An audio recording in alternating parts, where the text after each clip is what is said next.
area and I can't really listen to it, my anxiety kind of goes through the roof. Now, is that a coping mechanism for other sources of anxiety for being in crowded areas and stuff like that? Or is it more like a comfort blanket to you? I think I kind of use any form of technology as a way to get back into a comfort level, because usually even when I go to like school and so forth, like I have heightened anxiety for a variety of reasons. And I think I like associate technology as a way to like get away from the world and kind of like either go into another reality or just focus on something else so that I don't have to focus on whatever was making me anxious. That's interesting. So your use of technology is more an isolating move than it is as a social outreach type thing. Would you agree with that? Yeah, and like there are a few times that I use it to like talk to friends and so forth, but for the most part, I kind of use it to get away from people is probably the best explanation I can give. So then I guess this next question I want to ask is kind of answered already, but have you noticed changes in your mood or behavior that correlate with your use of technology? And it sounds like for you, it's a positive thing for you to help you cope with other anxieties. Is there any other mood altering or behavior altering effects that you've seen from technology? I mean, if I see something that could bring up like some sort of like news thing or something that mentions something that happened in like a news article or something, that typically like can bring my mood down, because instead of focusing on a different reality or focusing on like someone else, like a commentary sort of thing or something, I am now back in reality and like I'm hearing something that's happening in the world around me and it's like, oh, I don't like that. Interesting.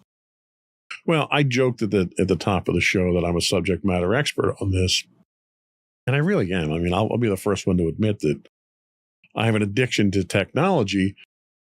You kind of can tell that, especially on like long trips, by the amount of technology that I pack up and take with me. But it's a serious thing. And the studies that we talked about here kind of parallel how the addiction to technology is indicative of addictive behavior in general. And I have an addictive personality. Obviously, you look at me on the screen, I have eating issues. I have weight issues from eating. So I'm addicted to food as much as I'm addicted to technology. So there's definitely a parallel and there's credence to that. Do you think that the way that you use technology, that you're addicted to technology or not? I guess it kind of depends. Like there's certain things, like, I guess the best example I can give right now is kind of video games, where, well, it's different when it comes to different forms of technology, because like with video games, I can get sucked into it and stay in there for like hours, but then it's like when I have free time and like the thought of playing a video game pops up, I'm like, I don't really want to do that right now. But then when it comes to like watching YouTube videos, I kind of like almost absently do it, and like I do think I'm at least addicted to that, because it's like I always have to find my phone because it's like I want to watch something and it doesn't even really matter what it is half the time. Well, I mean, to kind of go down that path, you don't watch a lot of television. I mean, you've got a TV in your room. You don't watch it very often. Most of your media consumption is on your phone. Is that correct? Yeah. So in that case, I think it's probably a different use case scenario for you, where I think what they're largely talking about here are people that are addicted to social media, that have to get in there and see what their friends are doing and see what the updates are and reach out to them through that. Or, they're tied to a video game playing online with their friends for hours.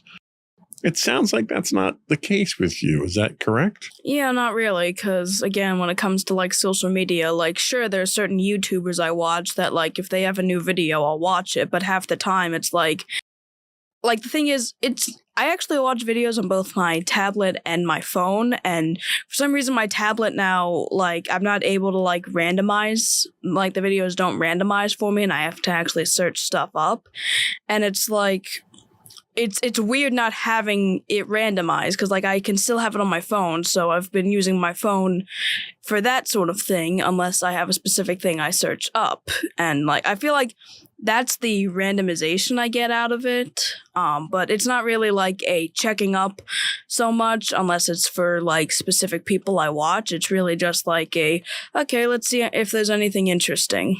It sounds almost like you use your phone, you use your YouTube connection like most people watch television. So I don't think it would kind of fall into the same criteria that we're talking about with the technology addictions that we have here, which for your part is a good thing.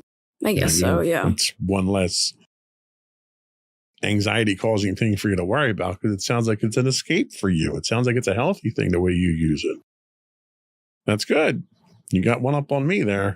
I mean, I don't do, like, my thing is I don't do social media.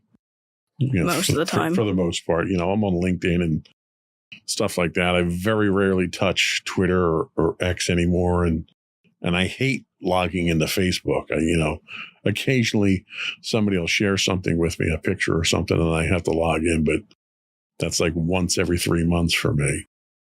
My use of technology is kind of like, I don't know, it's weird. It's like I wrap myself in it.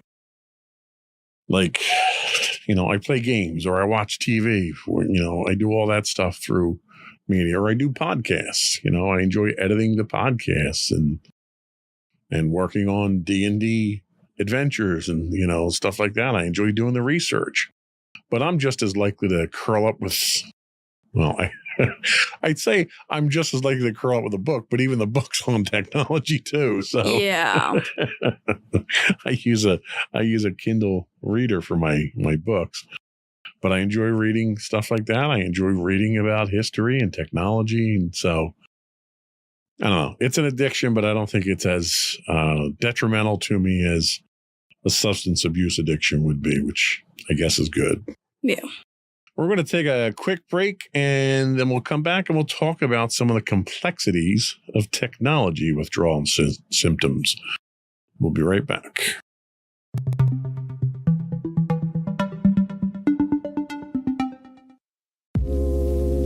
Are you tired of your favorite gaming podcast finishing with a play? Oh, no! Well, check out No Credits Rolled, where we play the games but rarely finish them. How's it going, folks? I'm Sam Whalen, your friendly host at No Credits Rolled, the ultimate gaming podcast, where we dish out the latest scoops and reviews on all your beloved video games. Hey, listen! Not only that, but we spice things up with some guest interviews and even give you, yes, you, a chance to have your say.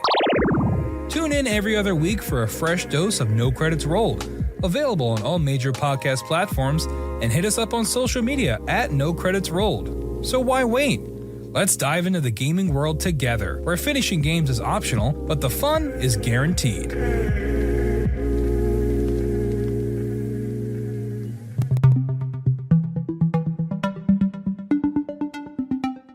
Welcome back to Insights into Teens. Today we're talking about technology addiction. And now we're going to discuss the complexities of technology withdrawal symptoms. The phenomenon of tech dependence among teenagers has given rise to a range of concerning symptoms, with emotional manifestations akin to those observed in substance abuse and drug withdrawal. That too. Delving into the intricacies of tech dependence and its withdrawal symptoms reveals the multifaceted nature of this modern challenge. Adolescents grappling with technology addiction experience profound anxiety when distanced from their digital devices, be it video games, social media, or other online platforms. This emotional response parallels the distress observed in substance abuse scenarios and drug withdrawal processes. The similarity underscores the potency of tech dependence in shaping psychological experiences. Several telltale signs point to tech dependence among teenagers. Preoccupation with digital activities. A predominant focus on digital engagement, whether through social media or video games. There's also emotional turmoil upon separation. Feelings of sadness, anxiety, restlessness, or irritability emerge when individuals are disconnected from digital devices or the internet. There's also inability to limit usage. Despite recognizing the problems arising from excessive technology use, the individual struggles to reduce their screen time. Then there's also diminished offline interests. Activities once enjoyed offline lose their appeal, illustrating the shift in priorities toward digital engagement. There's also dishonesty about usage, concealing the extent of technology use, including gaming or online activities, from family and others.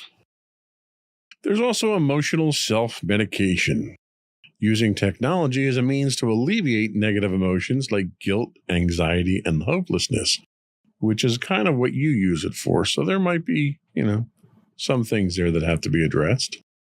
There's also neglect of self-care. Prolonged tech use can lead to ignoring personal hygiene, eating, and other self-care routines. Finally, there's impacts on life domains. Technology dependence can have far-reaching consequences, from deteriorating job performance and relationships to academic underachievement. Tech withdrawal is not merely a cessation of activity. It entails a complex emotional response rooted in the brain's adaptations to constant stimulation. Separation from digital devices triggers emotional distress akin to drug withdrawal. Accentuating. Sorry, I scrolled up too far. Accentuating the hold that technology has on teenagers. The convergence of emotional symptoms in tech dependence and substance abuse underscores the severity of technology addiction among teenagers. Recognizing these signs and understanding the psychological intricacies of tech withdrawal are crucial steps in addressing this issue. Establishing healthy tech habits, fostering digital well-being, and encouraging open conversations about the impact of technology on mental health are essential to mitigating the adverse effects of tech dependence on and fostering a balanced relationship between adolescents and their digital devices. So based on that, do you think that you use technology to escape having to deal with other anxiety-causing things in your life? Yeah, probably. So it might be keeping you from addressing those other things, but it's doing so in a way that's at least emotionally helpful to you, I assume. So that's not necessarily a bad thing. It's like when you have a headache, you take aspirin, right? You don't necessarily worry about root cause analysis when you have the headache. Yeah. So I think if anything, it might be a case of self-medicating with technology there. I find my technology addiction really hits hard in extreme but insignificant situations. Case in point, we could be in the house watching TV in the evening during the summertime. A storm blows through and we lose power. I almost go into panic mode when that happens.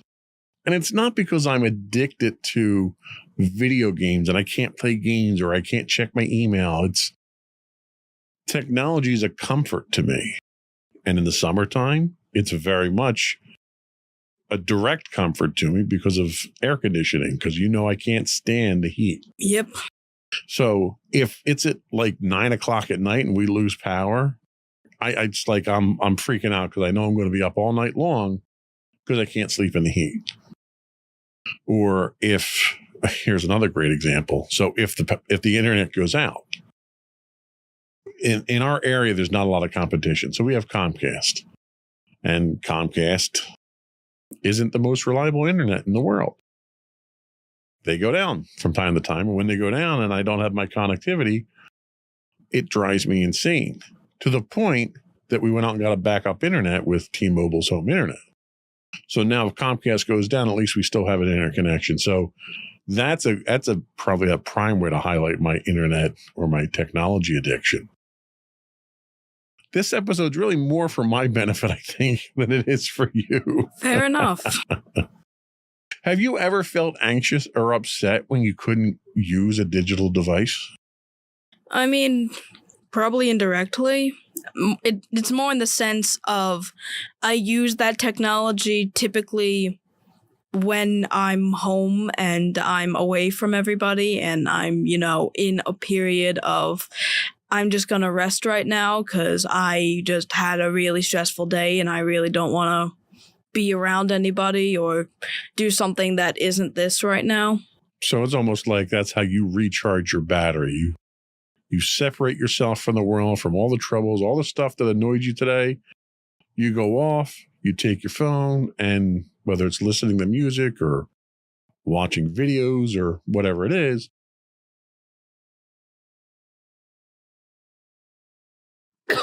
excuse me. Sounds like it's a form of meditation for you, is it not? Pretty much, yeah, that's what it is. Do you find that ultimately it helps you in the long run get through difficult times? I mean, yeah, it's like if I was like emotionally distressed during the day, I'm usually able to kind of get over it through that in a way that I wouldn't be able to if I wasn't allowed to step away from everything. Okay. Now, when things are really rough, I mean, there have been weeks that you've come home multiple days from school and you've been stressed out. When you think about your daily activities, have you noticed a shift in your interest away from offline activities that you once enjoyed because the technology gives you that comfort level where you may have done something around the house or something with mom and dad or something like that, and you just weren't up for that and you kind of needed that you space, and the technology wins out in situations like that? I don't really think it's entirely based on the technology because I think it's just kind of a natural response at this point because it's like, and obviously it's nothing against you guys or any of my friends, but I've noticed that I kind of have been isolating myself more. And even if the technology is part of that isolation, I think it's also just because of the fact that, like, I don't really think anyone else can really help, and being around other people, either I don't want to show them how I'm feeling because if I show them, they're not going to really know how to deal with it, and then we're both going to be not great. And then the other thing is just like they wouldn't really know how to go through this because I don't know how to go through this. So it's like if I isolate myself from people, and like even technology hasn't worked in certain instances when it comes to stating my anxieties and so forth, but it's the best thing I've got right now. So, and I think that makes sense. I know we've talked in the past about how you have a tendency to bottle things up because you don't want to be a burden to other people. And it sounds like this is one of those situations where instead of you feeling like you're a burden to someone else, this is your chance to kind of go off and deal with it yourself. And I think it sounds like whether it's the technology, and when we say technology for you, it's not social media. It's some video games, but you're not big on video games. But a lot of your artwork is done using technology. And that kind of counts in this situation. But it sounds like it's a therapeutic thing for you, where it allows you to go off, have that time to yourself, deal with the issues, recharge, and then you can come back and not that you are a burden to us. And it's important to point that out. Mommy and Daddy are here to help if we can. I understand how you don't want to burden us with these problems because you are trying to deal with them yourself. And that in and of itself is admirable. But it sounds like this is a good way to help you through that, where I hate the idea that you have a problem with it or that you're upset about something and you go off on your own. And I hate the idea of you having to deal with it on your own. And it sounds like you don't. It sounds like this just happens to be something that you use to help out with those things. And that's a good thing. I mean, I think you're constructively using the technology in a way that most kids your age aren't doing it. Most kids your age, the technology tends to be a source of the problem, not a source of a solution for it or a coping mechanism. So I think that's a good thing. Have you ever found yourself using technology to deal with negative feelings or to escape from stressful situations as a means of avoidance? Or is it just a means of getting some level of distance from a problem so that you can then handle it better? It's kind of both. Sometimes I want to ignore what goes on because, like, it's still going to be there when I get back and I still don't know how to handle it. And then other times it's usually just a way to, like, step back and have some time to, like, just think for myself. Now, have you ever actually used technology in a way to address any of these issues? Whether it's research or reaching out to someone else, or maybe commuting with an online community for help, or anything like that, or any self-help stuff that you may be using the technology for, where it's actually helping you to solve the problems, or is it really just a coping mechanism and a dealing with it type thing? Really just a coping mechanism. Like, I am kind of seeing a counselor, so, but I'm not really the one that typically messages them. I usually tell mommy to, like, say, like, hey, I want to meet with them at blah, blah, blah, blah, blah. And usually she does the whole thing with that. For the most part, I don't really do any of the research or anything like that. Okay. Well, and the reason I ask is there's a lot of resources out there, and we talk about a lot of them here, where when we go and do research for the shows, we find these resources online that, you know, if nothing else, they might offer you some advice, some clarity. I know one of the troubles that we all run into when we have these kinds of anxiety-ridden days is, one, labeling the problems, identifying the problems, labeling them, and then dealing with them. And there's ways that technology can actually help you with that with some of the online communities. So that might be a worthwhile direction to go at some point in time too, just to do your own research and do a little bit of reading on it and educate yourself on some of these things too, to take what you're doing already as a constructive use of technology to the next step. Let's take our last break, and when we come back, we'll talk about depression and technology dependence and much more. We got a lot more to talk about. We'll be right back.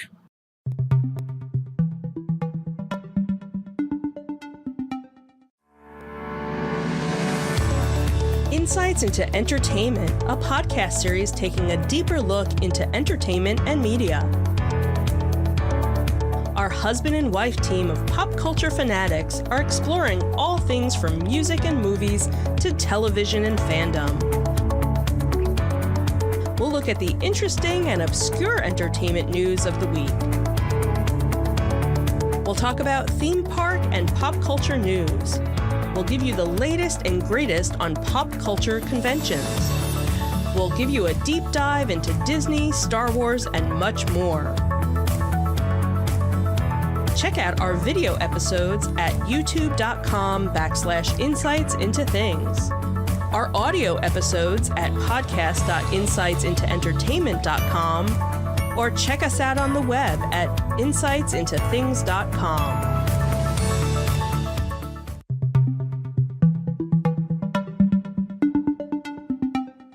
Welcome back to Insights into Teens. Today we're talking about technology addiction, and now we're going to talk about depression and technology dependence. Existing research underscores a clear correlation between technology engagement and mental well-being, specifically concerning adolescents who partake in social media and video gaming. However, experts remain uncertain about the directional relationship between teen depression and technology. It's unclear whether excessive tech usage triggers depression or if heightened tech consumption is indicative of underlying depression. This complex interaction fosters a self-reinforcing style that contributes to the emergence of technology addiction. The book Glow Kids, How Screen Addiction is Hijacking Our Kids and How to Break the Trance discusses the concept of technology dependence. According to this perspective, addiction's essence lies not solely in the specific substance or behavior, but in a confluence of underlying factors, including genetics, psychology, environment, and neurobiology, which collectively make an individual susceptible to addiction. Within the realm of technology dependence, individuals experiencing isolation and emotional distress are particularly prone to seeking refuge in on-screen experiences, offering an avenue for escapism and connection. Additionally, the idea is raised that exposure to digital experiences may act as a stepping stone to other forms of addictive substances, presenting a potential escalation in addictive behaviors. The intricate relationship between depression and technology dependence poses a complicated puzzle, with the causative direction remaining uncertain. These insights, coupled with expert perspectives, highlight the intricate web of factors contributing to technology addiction. Acknowledging this intricate link is pivotal to devising comprehensive strategies that address both prevention and intervention, ultimately fostering healthier interactions between adolescents and the digital domain. Addressing technology addiction. The initial step in mitigating technology addiction involves reducing dependence on the internet. Notably, technology can play a paradoxical role in aiding avoidance of addiction. A notable study tested a tool that utilized smartphone vibrations as reminders, effectively limiting excessive engagement with a social media app. This method led to a substantial 20% reduction in app usage, demonstrating technology's potential to counteract its own addictive nature. A digital detox holds promise in assisting adolescents to diminish their reliance on technology. By disengaging from the perpetual stimuli offered by the digital realm, teens provide their nervous systems with the opportunity to regain equilibrium. The process of unplugging opens avenues for real-world experiences, facilitating connections with peers, immersing in nature, and engaging in physical activities. Establishing healthy routines concerning technology uses is paramount for adolescents. However, recognizing the gravity of severe technology addiction is essential. Comparable to substance addiction, profound tech dependence often signifies underlying issues encompassing trauma, self-esteem challenges, attachment complexities, and depression. Addressing severe technology addiction requires professional intervention paralleling substance abuse treatment. Programs tailored for teenagers address the core emotional triggers. A fusion of clinical methodologies and experiential therapy equips adolescents to overcome tech addiction by instilling equilibrium and fostering constructive coping mechanisms. A comprehensive strategy to combat technology addiction incorporates early prevention, harnessing technology for self-regulation, digital detoxification, establishment of positive habits, and targeted professional intervention when necessary. Recognizing technology addictions as a symptom of deeper emotional struggles empowers adolescents to confront underlying issues while forging a harmonious relationship with technology. The journey to recovery involves not just disengaging from screens, but also reconnecting with genuine experiences, cultivating resilience, and paving a path towards sustained well-being.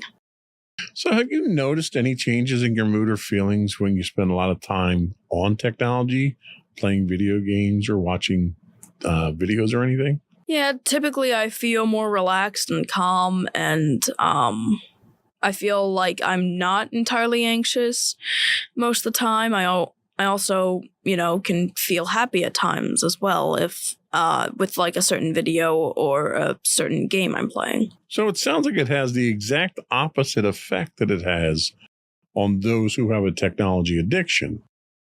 Would you agree with that? I guess so, yeah. So what are some activities or hobbies that you do enjoy doing outside of technology? Well, technically I have started drawing, but like not on my tablet. I've been like drawing some stuff like in school when I'm not able to be on like my tablet and so forth. I have like toys that I might occasionally play with. I have the cats that I spend time with, and we also do like fun stuff with them. We go out and, you know, go to like shows and so forth. I sometimes go out and hang out with friends. It's not as often as it used to be, but like I do that. There's times when I kind of like hang out with my friends and we're not entirely playing video games. We kind of just talk to each other. So I think it's pretty safe to say that you really don't suffer from technology addiction. All the warning signs that we've talked about here and your typical behavior and use of technology seem to speak the exact opposite, that for you, technology is a therapeutic type of activity. I would say keep up the good work with it. I mean, there's been a couple of times where you may have been listening to music or something like that, and you didn't hear mommy or I call you, and that kind of was a bit of annoyance, but you've solved that problem by not, you know, keeping both headphones in at the same time. And we've worked around any problems we've ever had with technology with you. And, you know, the funny thing is you never ask for technology. Any technology that you have is stuff that I got for you. So I think you're okay. I think if anything, I probably need more help than you do when it comes to technology addiction. What do you think? I mean, I would say you are probably more addicted to it, at least in the sense of, you know, how like when you get hooked on a drug, you have to constantly continue pouring money into it. I'm pretty sure that's kind of you at this point. Well, that you know, I think my problem is I tend to be a addictive personality in general. Mm-hmm. So usually anything that I get into, I usually go all in. Which, like, yeah, that was also how D&D worked at that point. Yeah. That was also how it worked when I was in marching band and you needed to get, like, stuff to film me. Yeah, when I used to play Star Wars miniatures, it was the same thing. It's like anything that I do, when I did the guild, the Star Wars guild for my online game, whenever I got invested in something, I'm fully invested in it. And technology is probably no different. If anything, technology is an enabler for me. Probably. So I'm a cautionary tale to the kids out there. Don't be like me. I think that was all we had today. Let's take our final quick break. We'll come back and we'll get your closing thoughts and finish up with the business of the podcast. We'll be right back.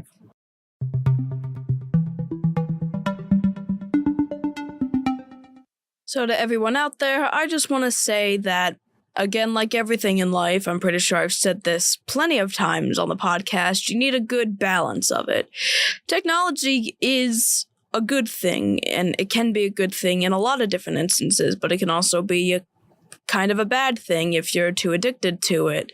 And it can, you know, spread negatives. So finding a healthy balance between how much you're online and how much you're offline, as well as what you enjoy online and what you enjoy offline, I feel like is a good way to live. I think that is sound advice as always. And before we go, I do want to once again invite our listening and viewing audience to subscribe to the podcast. You can get audio versions of this podcast listed as Insights into Teens. Audio and video of all the network's podcasts can be found as Insights into Things. We're on Apple, Spotify, Google, iHeartRadio, TuneIn, etc. I would also invite you to give us some feedback. Email us at comments@insightsintothings.com. Hit us up on Twitter or X at insights_things. You can also find high-res versions of all of our videos on YouTube at youtube.com/insightsintothings. We do stream 5 days a week on Twitch at twitch.tv/insightsintothings. If you happen to be an Amazon Prime subscriber, you do get a free monthly Twitch Prime subscription. We'd appreciate it if you threw that our way. It helps us keep the lights on here. You can find us on Facebook at facebook.com/insightsintothingspodcast and Instagram at Instagram.com/insightsintothings, or links to all those and more on our official website at www.insightsintothings.com. And you. And don't forget to check out our other two podcasts, Insights and Entertainment, typically hosted by you and Mommy, and Insights into Tomorrow, typically hosted by you and my brother Sam. And don't forget to check out our other affiliate podcast hosted by Sam, No Credits Rolled, about video games that you love to play but never seem to finish. Yep. That's it. Another one in the books. Bye, everyone. Bye.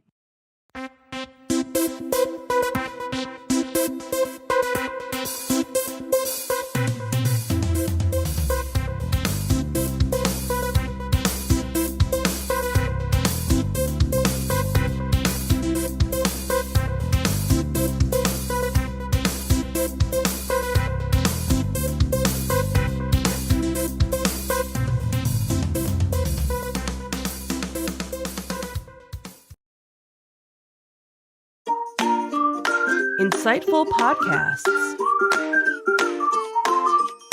by informative hosts.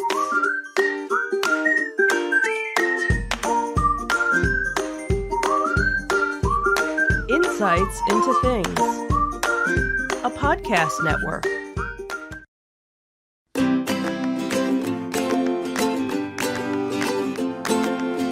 Welcome to Insights into Teens, a podcast series exploring the issues and challenges of today's youth. Your hosts are Joseph and Madison Whalen, a father and daughter team making their way through the challenges of the teenage years.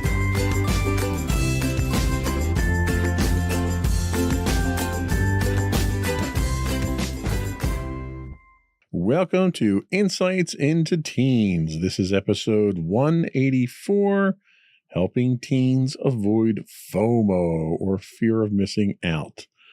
I'm your host, Joseph Whalen, and my active and involved co-host, Madison Whalen. Hi, everyone. Interesting adjectives for today. Are you active and involved or no? Probably not today, but you know. Not so much, huh? Well, I know you're not feeling so good today. How was the rest of the week so far for you, though? Not terrible, I guess. That's good, I guess. I mean, you know, just trying to get back into the swing of things after Thanksgiving break, so. Anything exciting? I know you missed a few quizzes today because of absent teachers. Yeah, we're going to be doing all that tomorrow, so fun. Right. So one exciting thing we did have to report today, we just got the first sample in here, a piece of original artwork that you did. That was, let me see the cup here. So this was original artwork that you did for Baldur's Gate, because we've been playing the game quite religiously now. Yep.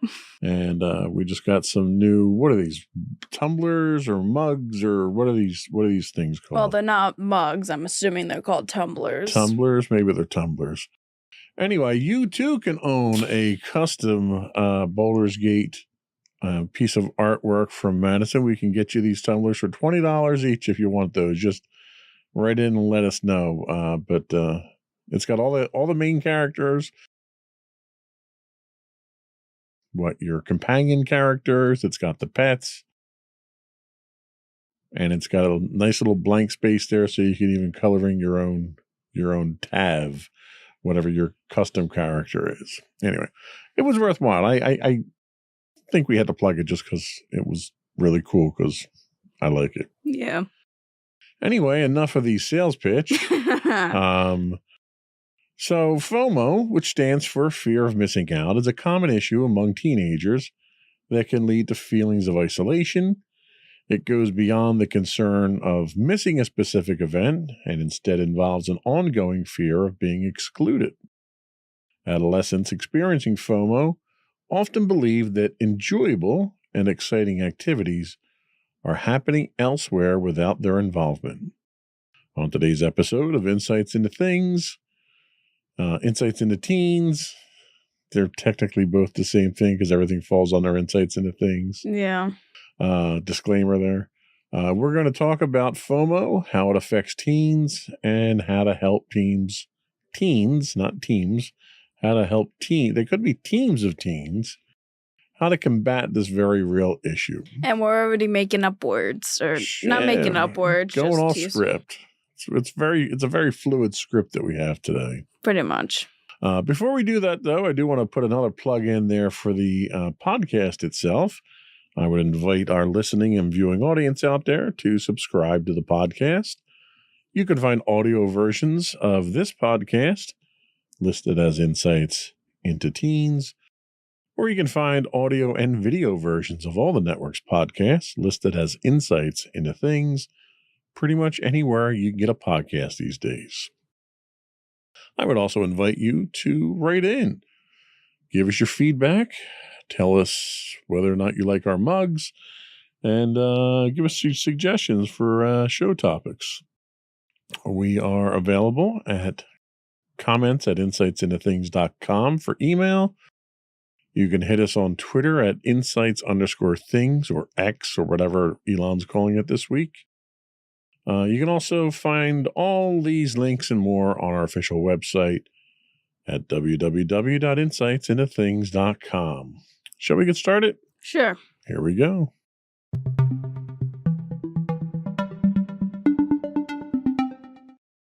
So our friends at Newport Academy once again enlighten us for today's topic. So fear of missing out is a term that encapsulates a prevalent psychological phenomenon in today's digital era, especially in the context of social media and smartphone usage. This concept, while addressing a long existing human emotion, has gained significant relevance in contemporary society, as evidenced by its addition to the Oxford English Dictionary in 2013. This inclusion marks a recognition of how its growing impact in the modern digitally connected world has had an effect on everyone. The emergence and I'm not even going to try that one. Proliferation of social media platforms have profoundly influenced how teenagers perceive and engage with their social environments. Platforms like Instagram, Facebook, Twitter, and Snapchat offer a continuous stream of updates and images from peers and acquaintances.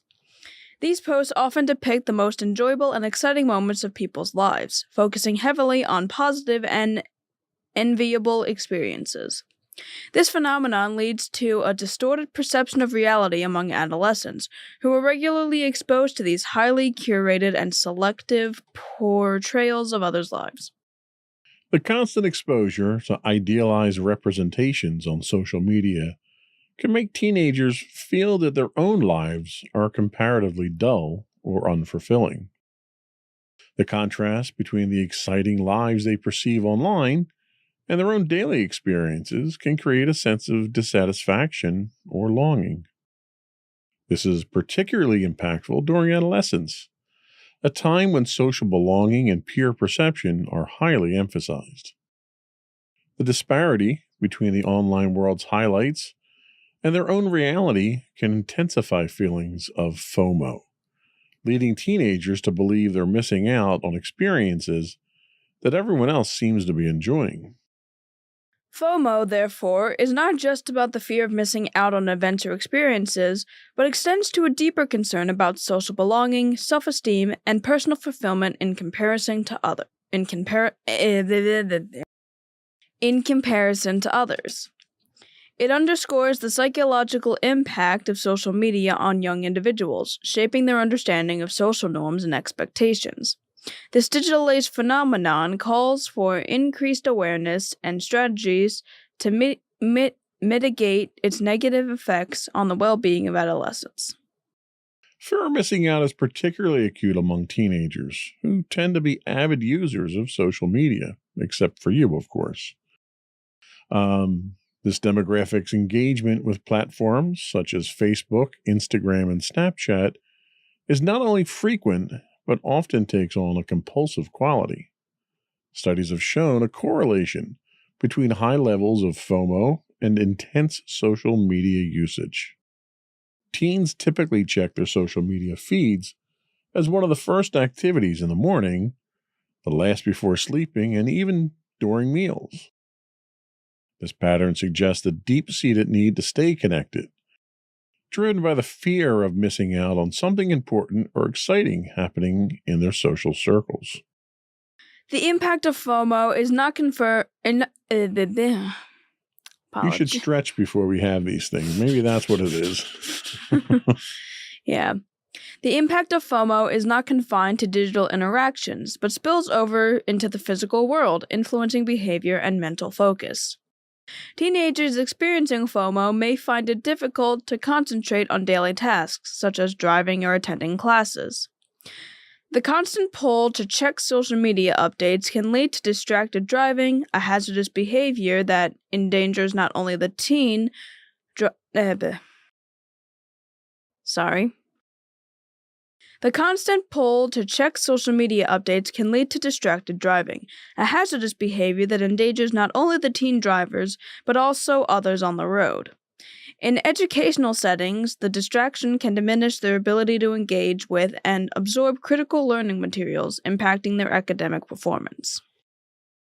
The pervasive nature of social media exacerbates FOMO, as these platforms are designed to showcase a polished, idealized version of life. Constant exposure to such portrayals can foster feelings of inadequacy and isolation among teens, as they compare their everyday lives to the highlight reels of their peers. The comparison can create a sense of being left out or falling behind, which in turn can impact their self-esteem and overall emotional well-being. Addressing and managing FOMO is crucial for the mental health of teenagers in today's digital world. It involves cultivating an understanding of the curated nature of social media content and developing strategies to balance online engagement with real-world experiences. Encouraging healthy digital habits, promoting real-life interactions, and fostering an environment where teenagers can discuss and navigate these challenges are essential steps in mitigating the negative effects of FOMO. This approach can help teens build resilience against the pressures of social media and support their emotional and physiological health in a hyper-connected age. So they make an interesting point here, drawing the parallels between FOMO and social media, in that what we see on social media really is not an accurate representation of reality. It really is a highlight reel. I think that's a great way to describe it. How do you, and I know you don't regularly use social media, but how would you differentiate the highlight reels that people put up there for their statuses and what they're doing and their influencer stuff and all that stuff? How do you differentiate that from reality and what their lives really are like? Well, a lot of times I find it kind of easy because when it comes to, certain influencers, a lot of the times they kind of like make humor out of their lives. And like, I always know that when it comes to humor, it can usually be pretty exaggerated. So I'm usually able to kind of differentiate between that, where it's like someone like does something overly extreme and it's like, oh, that was kind of for comedic effect, or just, to, make someone laugh or try to, poke fun at something. Okay. And I guess that makes sense. I mean, as long as there's a grounded understanding in reality that what you're seeing online is not really what life is. It's almost like watching reality TV and expecting it to represent actual real life. Reality TV has nothing to do with reality. Yep. And I think social media is the same thing. So if people are formulating opinions of themselves in their own lives based on that, that's kind of dangerous ground there. In what ways do you suffer from FOMO? Do you suffer from FOMO? I know you're not a particularly social person. You don't have these grand circles of people that you hang out with on a regular basis. Is FOMO an issue for you? It certainly can be, I'll be honest, because, granted, while I don't have it in relation to social media as much as, some teens would, I do have it when it comes to just being around other people, because I can see that there are like at lunch, there are like groups of friends that hang out with each other and that, talk and are able to, crack jokes with each other.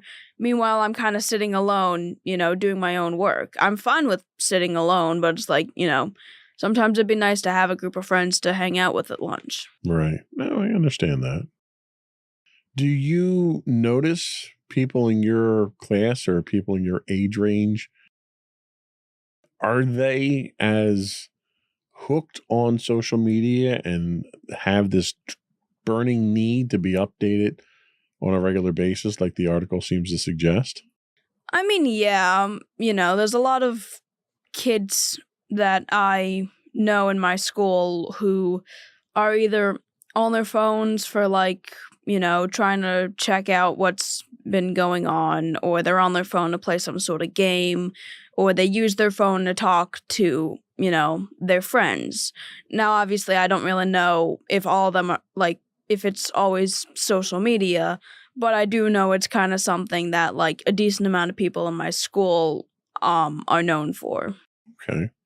Have you ever felt the need or the pressure to make your life seem more exciting for other people? Are you trying, like, if you're trying to impress somebody or something where having a very positive looking social media feed would kind of feed into that? Have you ever been in a situation like that? I don't think I've ever really been in a situation where I've like tried to make my life seem better than it is, at least in like my average everyday life. Because like the people that know my average everyday life, I don't feel like I need to impress. And when it comes to other people, I really don't even share much about that. So as someone that really doesn't talk to people or really try to engage with anybody that I, don't already know, I don't think I've really had that issue. Yeah, that makes a lot of sense. I mean, not being on social media certainly helps, I'm sure. That's part of it.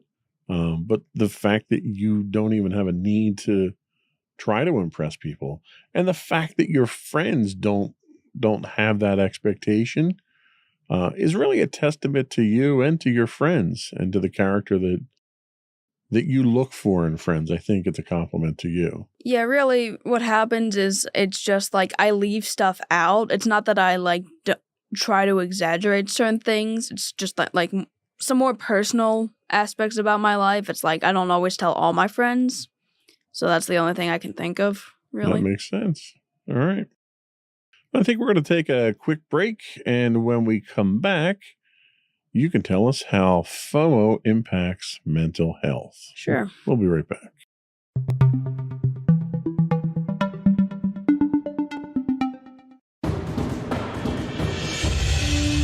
For over 7 years, the Second Sith Empire has been the premier community guild in the online game Star Wars: The Old Republic.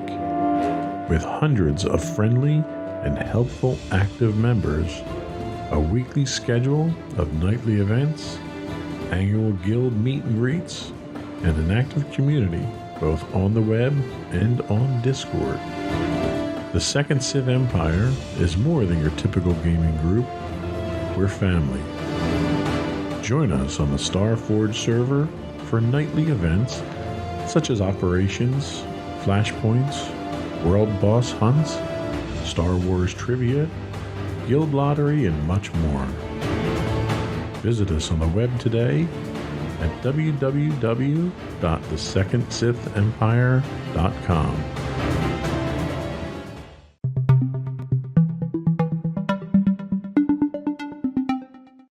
Welcome back to Insights into Teens. Today we're talking about helping teens avoid FOMO. And now we're going to talk about how FOMO impacts mental health.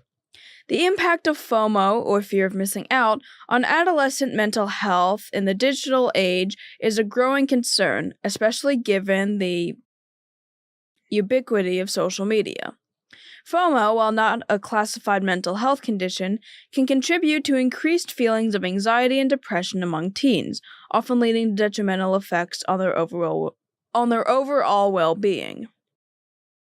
Studies have shown that teenagers who experience high levels of FOMO often report lower life satisfaction and more frequent negative moods. This link is particularly evident in the way FOMO interacts with social media usage, creating a cycle that can lead to stress, disrupted sleep patterns, and an overall increase in negative emotion. One insightful study involving college freshmen used daily diaries and questionnaires to explore the participants' well-being and life satisfaction, revealing several crucial aspects of how FOMO affects adolescents. The timing and occurrence of FOMO were noted to vary throughout the day, with an increase later in the day and towards the end of the week. This pattern suggests that the anticipation of missing out on social events or activities grows as the weekend, a prime time for socializing, draws near. Importantly, FOMO is not confined to any specific personality type. It affects a wide range of individuals, including both introverted and extroverted teens. This broad impact highlights FOMO's pervasive nature in the adolescent experience. Another key finding is the impact of FOMO on everyday activities. Teens often feel heightened levels of FOMO when they are engaged in necessary activities like studying or working, as they might perceive these responsibilities as barriers to participating in desirable social events. This conflict between obligation and the desire to be socially involved can exacerbate feelings of FOMO. The study also revealed that FOMO can lead to significant negative outcomes. It not only triggers negative emotions, but also serves as a major distraction. Adolescents preoccupied with what they might be missing out on can experience considerable emotional turmoil. This preoccupation can detract from their ability to enjoy present moments and engage fully in their current activities. Understanding and addressing the impact of FOMO is therefore crucial for supporting the mental health and emotional development of adolescents in our increasingly digital world. The correlation between FOMO and spending behaviors, particularly among millennials, sheds light on its broader societal implications. A recent study revealed that a significant portion of millennials, nearly 40%, have incurred expenses beyond their financial capacity, motivated by the urge to keep pace with their peers. This trend reflects how FOMO influences spending choices, pushing individuals towards purchasing experiences, events, and material goods to counteract the feeling of being left out. This phenomenon is especially pronounced in the millennial demographic, driven by a sense that others' accomplishments or experiences are in some way a loss to them, highlighting a competitive aspect of social comparison. The impact of social media on mental health is significantly magnified by the phenomenon of FOMO. In today's digital age, the urge to remain continuously connected and keep up with peers can lead to increased levels of anxiety, stress, and dissatisfaction. This persistent state of mental strain is not just an individual concern, but also a societal one, emphasizing the need for parents, caregivers, and the community to understand and address these dynamics. Recognizing how FOMO influences young people's financial decisions and mental well-being is crucial. It's not only about the immediate feelings of missing out, but also about the long-term effects on life satisfaction and emotional health. Young individuals, consistently bombarded with images and updates from their peers, can develop a distorted view of what is normal or desirable, leading them to make financial choices that are unsustainable or detrimental to their long-term goals. To counteract these effects, it's imperative to develop and implement effective strategies that encourage healthier social media habits. This involves educating teens about the curated nature of social media content, promoting a balanced digital diet, and fostering open conversations about the emotional impact of online interactions.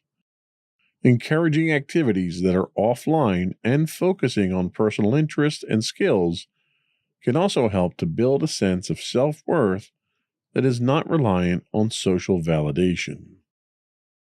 Cultivating emotional and psychological resilience is key. This can be achieved through developing coping strategies for managing anxiety, stress, and dissatisfaction. Teaching young people mindfulness, digital literacy, and critical thinking skills can empower them to navigate the complexities of a digitally dominated world with greater confidence and well-being. Addressing the pervasive effects of FOMO in the context of social media requires a concerted effort from all stakeholders in society. By fostering awareness, promoting healthy habits, and building resilience, we can support the younger generation in achieving a more balanced and satisfying digital and real-life experience. Now, it's worth noting that was a lot of material that we went through there, and a lot of it sort of kind of nags on social media. This is not a problem that is caused by social media. It is not unique to social media, nor is it solved by getting off of social media. Fear of missing out is a legitimate emotional feeling that has long existed well before even the internet was around. I could say as a young teen, I fell victim to this numerous times. And they make a point of saying that it happens a lot on the weekends. There's not a lot of socialization that happens for teenagers during the week under normal circumstances. So most of that, dances or going to the mall or movies or hanging out with friends, most of that happens on the weekend. And that's usually when most of this sort of creeps up. For me, it was funny because I found it, back when I was your age, the internet didn't exist. Yes, that's how old I am. We had BBSs, bulletin board services, where you would dial into computers over the phone line, and that was essentially what social media was for us back then. And what I found, there were times that when you tried to do that and get online with other people, you couldn't because the phone would be busy. And I found that's where I had my fear of missing out. When I couldn't get online and I couldn't get to these social areas that I would hang out with friends, that's when I would feel it. Have you ever experienced a fear of missing out under any circumstance?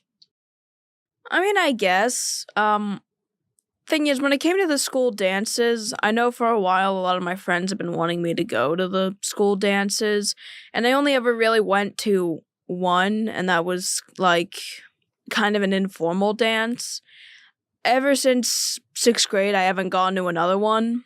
And I know a lot of my friends, particularly one, is very keen on me trying to go to, another one of the dances. And I guess there was certainly like I don't want to like let them down sort of thing. But it wasn't enough to make me go to the dance. Nice. Okay. So if you don't really experience FOMO the way it's defined here, have you ever been in situations where maybe you felt left out of something and that might be kind of contributing to this? I mean, yeah. Like, one thing I can say that it's not as big, but certain social trends that, people like, let's just say buzzwords, I guess. Like, there's slang that people my age use it on a daily basis. And for a while, I'm like, what the heck does that mean? I don't get it. And, I'll kind of feel left out in that way, or left out in like the new social trend of like, oh, there's this thing that everybody really likes and everyone's really into it. And I'm like, what is this? Right. So, I gotcha. Yeah, I guess in a way I feel that's kind of where I kind of feel left out. It's not like an extreme thing, but it's still like, okay, I really don't get this. I gotcha. So you're not, addicted or married to your social media, but you still keep up with your friends. What are some of the methods that you typically use to keep in touch with your friends and keep up on things? Just texting, saying, hey, how you doing? Occasionally calling, and then with some of them, I've been hanging out with them. Okay. So, Ironically enough, it's more traditional methods that you have. Granted, texting's not traditional, but texting's kind of the equivalent of a phone call these days. Since most people who have cell phones don't actually know you can actually talk to people on them. They use it for everything but phone conversations. So in situations like that, have you found yourself trying to get a hold of a friend and that friend's just not available and you don't know why they're not available, and you may feel that FOMO feeling even for a brief period of time there? Has that ever happened? I mean, yeah, there have been instances where I've wanted to talk to a friend and they don't respond back. Most of the time it's not like I'm scared I'm being left out. It's like, oh my God, what happened to them? Right. So it's a concern for them at that point.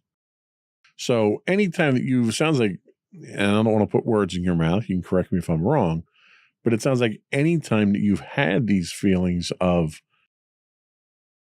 perhaps being left out, it hasn't had a traumatic effect on you.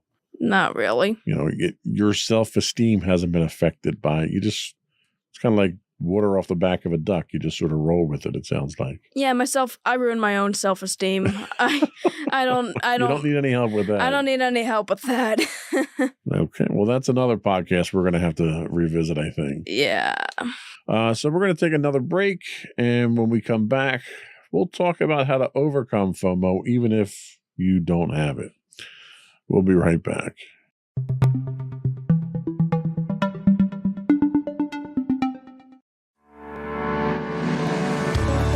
Insights into Entertainment, a podcast series taking a deeper look into entertainment and media. Our husband and wife team of pop culture fanatics are exploring all things from music and movies to television and fandom. We'll look at the interesting and obscure entertainment news of the week. We'll talk about theme park and pop culture news. We'll give you the latest and greatest on pop culture conventions. We'll give you a deep dive into Disney, Star Wars, and much more. Check out our video episodes at youtube.com/insightsintothings. Our audio episodes at podcast.insightsintoentertainment.com, or check us out on the web at insightsintothings.com.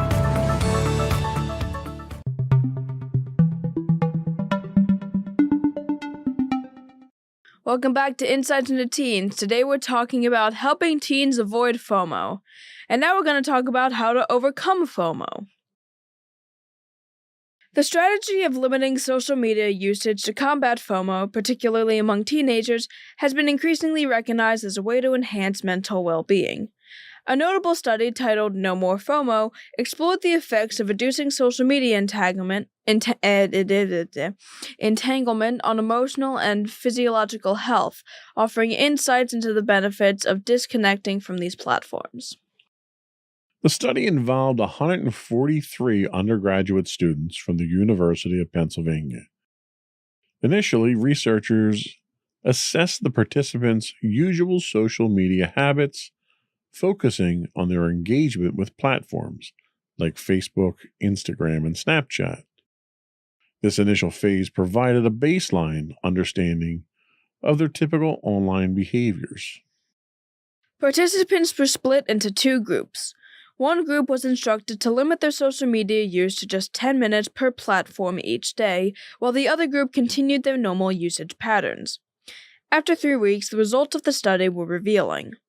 The group that adhered to the 10-minute limit experienced a significant decrease in feelings of loneliness and depression compared to the control group.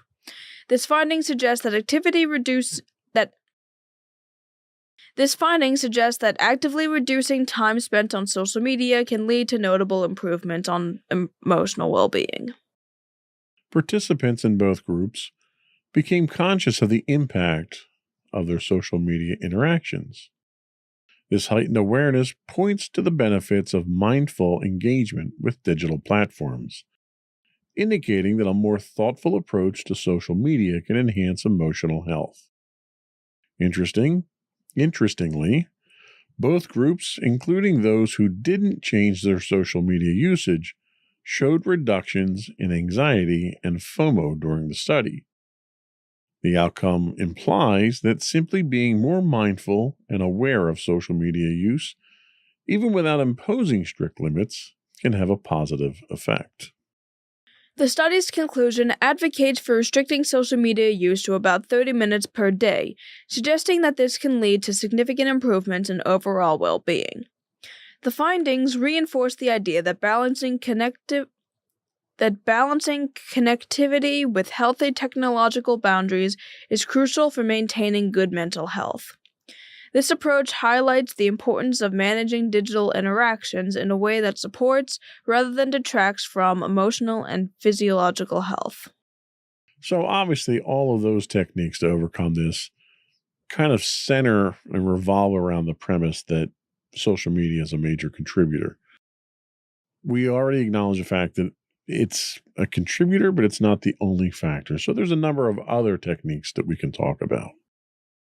Addressing and overcoming FOMO involves more than just reducing social media use. It requires understanding its root causes and actively engaging in positive strategies to enhance well-being. This means acknowledging that the issue isn't solely the fault of social media. Instead of getting caught in the trap of constant comparisons with others, teens can adapt several effective approaches to better manage FOMO. Encouraging teens to maintain a gratitude level. Encouraging teens to maintain a gratitude journal or a positivity notebook helps them focus on the positive aspects of their lives. This practice of reflection and appreciation can bolster self-esteem and diminish the sense of missing out on something supposedly better. Another beneficial activity is volunteering, which allows teens to contribute positively to their community. This not only provides valuable social interactions outside the digital realm, but also instills a sense of purpose and connection to a larger goal. Spending time outdoors is another crucial strategy. You and I love to do that. Being in nature, away from technology, offers a respite for the nervous system and can mitigate the negative effects of FOMO. Physical activities and the calming influence of natural surroundings positively impact mental health. Building authentic connections with peers is also vital. Strong, understanding, and caring friendships can significantly reduce the emotional stress associated with FOMO. Pursuing passions, be it through creative activities or hobbies, is also instrumental in combating FOMO. Engaging in activities that teens are passionate about can enhance their self-esteem and provide a sense of achievement, counteracting the feelings of inadequacy often fueled by FOMO. Lastly, it's important to recognize when FOMO becomes overwhelming. If a teen struggles to detach from their phone, and this behavior interferes with their daily life, it may indicate underlying mental health issues such as depression or anxiety. In such cases, seeking help from mental health professionals is crucial. Early identification and intervention can effectively address these concerns. Overcoming FOMO involves a multifaceted approach that empowers teens to appreciate their lives, engage in fulfilling activities, nurture real-life relationships, and seek professional help when necessary. By focusing on these diverse strategies, teens can effectively lessen the impact of FOMO and improve their overall well-being. So I think throughout the discussion here, we've kind of established the fact that you're not particularly susceptible to FOMO. Do you have any friends that you think may be going through some of the things that we talked about here, that some of these techniques might actually help? I mean, yeah, probably. I might not know them off the top of my head or know which friends would probably be more susceptible to it than others, but yeah, I do believe that some of my friends are probably dealing with something like this. And hopefully, if I end up bringing this up to them, they'll be able to, it'll be able to help. Right. Yeah. I mean, it might be one of those things where you just never talk to them about it and they don't even realize they might be going through it. So do you do any of the techniques that they talked about here, or a gratitude journal, or I know you don't engage in outdoor activities a lot, but pursue hobbies and stuff like that? Obviously, given the artwork that we have on the cup that we have now, we know you do pursue hobbies. Do you find solace in any of these types of things? Well, keeping a gratitude journal, I don't really do that. I remember I tried doing something like that, and then it was just, I stopped. It wasn't very gratifying. Yeah, so, that's not really something that connects with me as much. Maybe if I actually put in the effort, but, Okay. Volunteering, I want to volunteer at some point. I haven't yet. I'm working on that. That's up there with the gratitude journal. Spending time outdoors, obviously, I don't do that. Building connections with my peers, I've technically been doing that with specific peers, but, peers nonetheless. Okay. Pursuing passions, clearly that's probably one of the biggest ones. Yeah. So pursuing passions certainly resonates with me. So yeah, I guess the last two are really... Okay, well, it's good to see that some of these things are activities that you engage in, because not only do they help with FOMO, they help with a number of other emotional management type things that we have to deal with on a regular basis. So in your experience, how important is it to have strong and real life connections with your friends? And what are some of your techniques for establishing and maintaining those? Oh, interesting that you're asking me that. I do think it's important to have at least someone that you can talk to. Just one person. It doesn't need to be, an entire group of people. If it's an entire group of people, cool. If it's like one or two people, cool. I do feel like having that support group is certainly good. And I don't think anyone should feel, less adequate if they don't have a huge group of friends over like someone else that they know. So, just having at least somebody, I feel, is good. Quality over quantity. Yep. That makes sense. And for getting said friend and maintaining that relationship, I guess just be yourself, and someone will probably come around and like you and enough to hang out with you. And in order to maintain that relationship, just keep up open communication and, again, continue to be yourself. Don't, put on a mask for anybody. Don't pretend to be something you're not. I guess that's the best advice I can give, because I really don't. Well, and I think that's sound advice. I think being genuine is important. And I think FOMO kind of lends to this. Being genuine to yourself type thing. When people are more concerned about what other people think, and they start acting and behaving and doing things for the benefit of others because they want to fit in, then they're really not being themselves. And there's only so long that you can keep up that facade, right? So if you make friends with someone on false pretense, you have to pretend to be that false person whenever you're around that other person. And I have to imagine that's just exhausting. Yeah. Right? And it's going to make you miserable. And then the other person's going to think you're disingenuous at that point in time. Yep.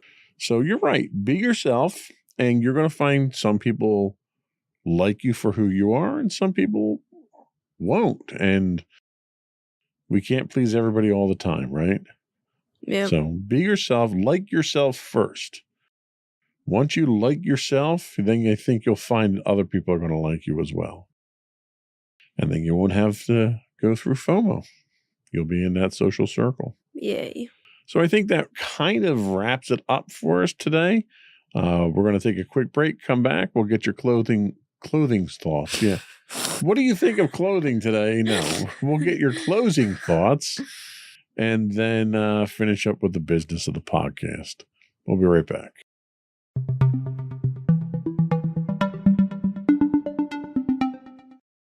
All right, so to everybody out there, I just wanted to say that being able to connect with people in a way that's not artificial and also being genuine to yourself and the way that you want to live your life, I feel is very important.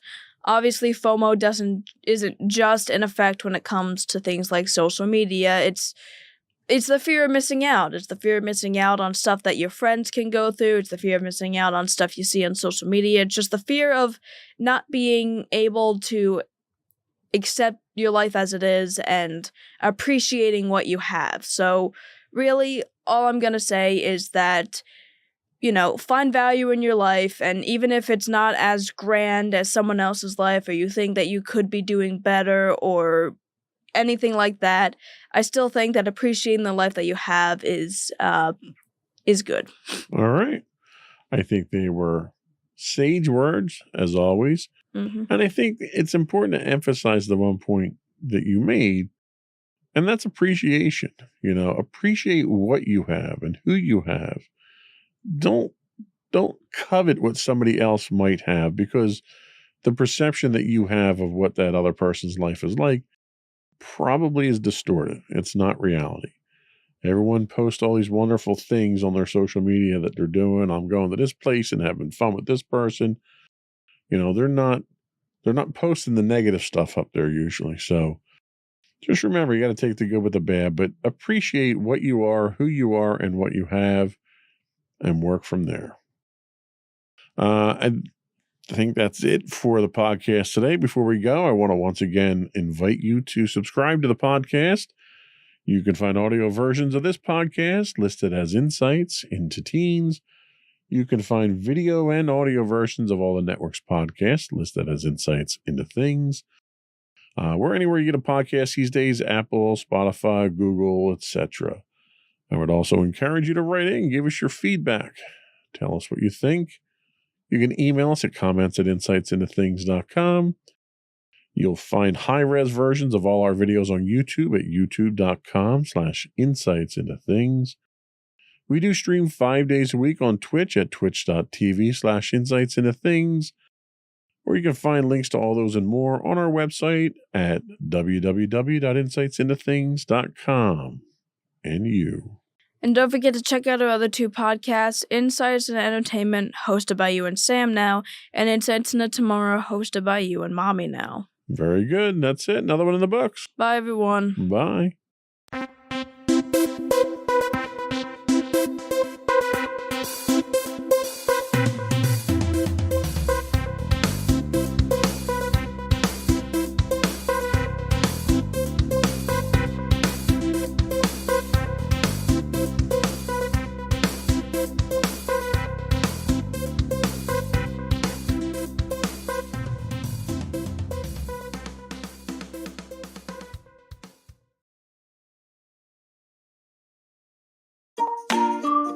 Insightful podcasts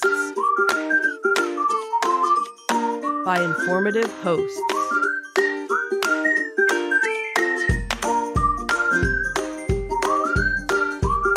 Insights into Things, a podcast network.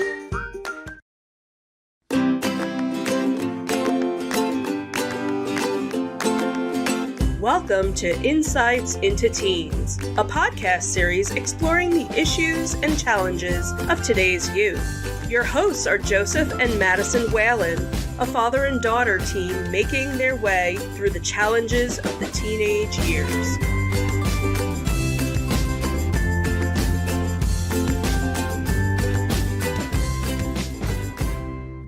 Welcome to Insights into Teens. This is episode 177, Unconscious Bias. I'm your host, Joseph Whalen, and my objective and open-minded co-host, Madison Whalen. Hi, everyone. How you doing today, Maddie? I'm doing all right. How about you? I'm doing quite all right. Anything exciting going on with you before we get into the topic of the day?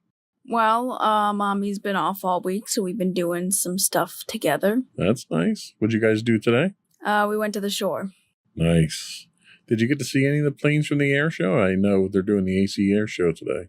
No, but we saw plenty of advertisements. Oh, well, that's good. Didn't get ad blocker on the beach. I think that's like a separate subscription or something. So. Right. Nice. So today we're going to talk about unconscious bias and the impact it has on all of us. You'll be introduced to some common types of biases that have a large impact in our lives. We'll also talk about how to notice the effects of bias in your schools and in your communities.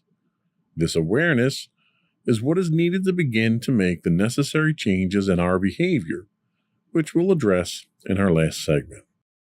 But before we do that, I would like to encourage all of our viewing and listening audience to continue to subscribe to the podcast.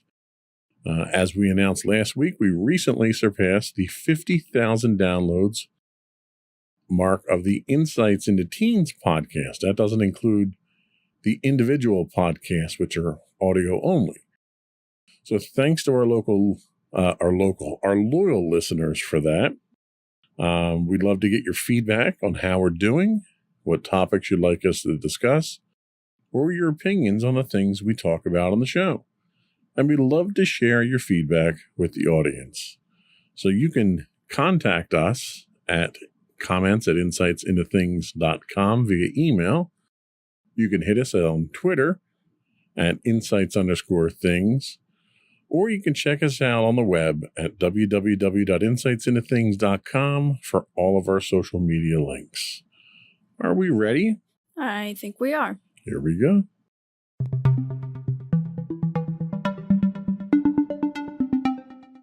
So what is unconscious bias? Unconscious bias refers to the attitudes or stereotypes that affect our views, our actions, and our decision-making ability. Scientific research in this area demonstrates how unconscious bias is automatically activated and affects how we think day to day. It also impacts hiring and evaluation processes and contributes to the lack of workforce diversity, and even how we treat others on a personal level. The unconscious part of the concept indicates we're not actively aware of the root of those decisions are impacted by the stories, beliefs, or perceptions we may have of others. Bias implies that we are skewed in some way in our decision-making. But unconscious biases are, in fact, not a judgment. Everyone is biased.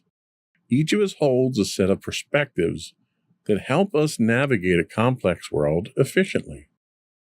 Our goal is to bring awareness to the subject that is misunderstood and, in some cases, unnecessarily overcomplicated.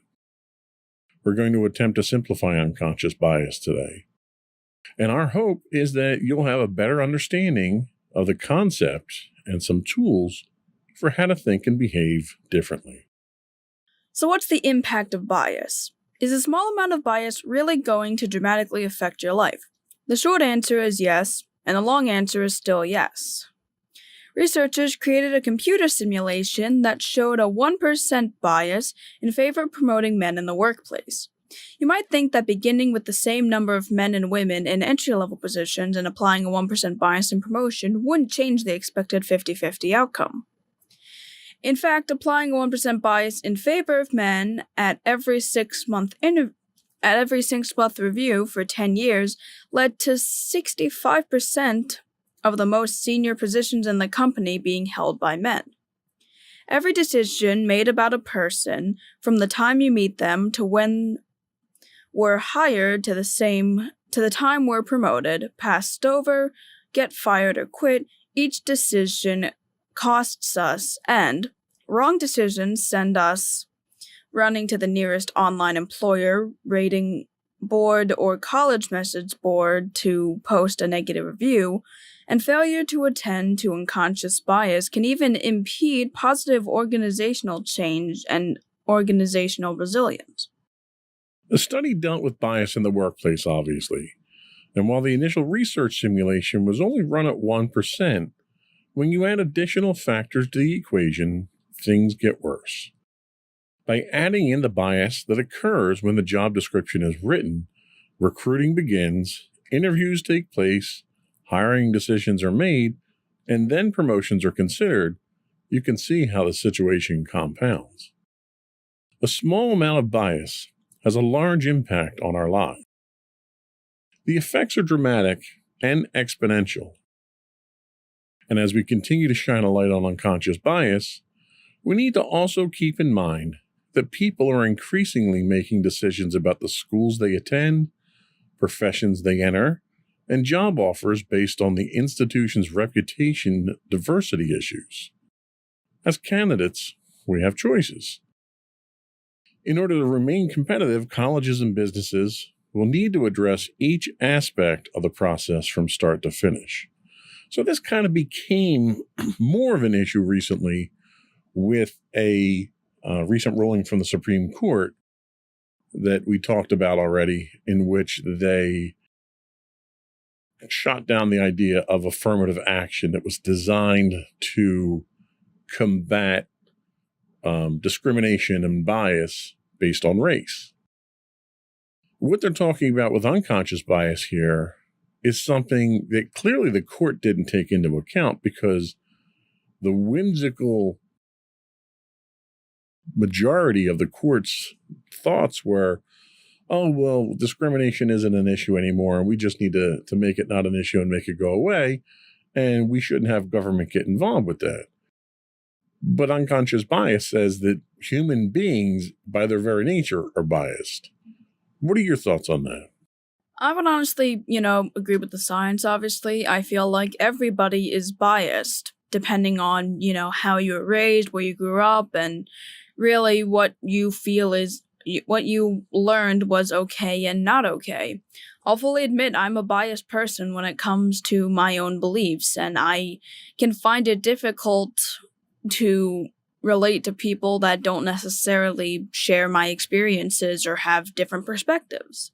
And I'm not saying that we can't, talk to each other even if we have, different beliefs and so forth. It's somewhat difficult when you kind of have a bias against somebody and you kind of have your own perceptions and stereotypes of them in a more unconscious way rather than more or less trying to have it purposefully.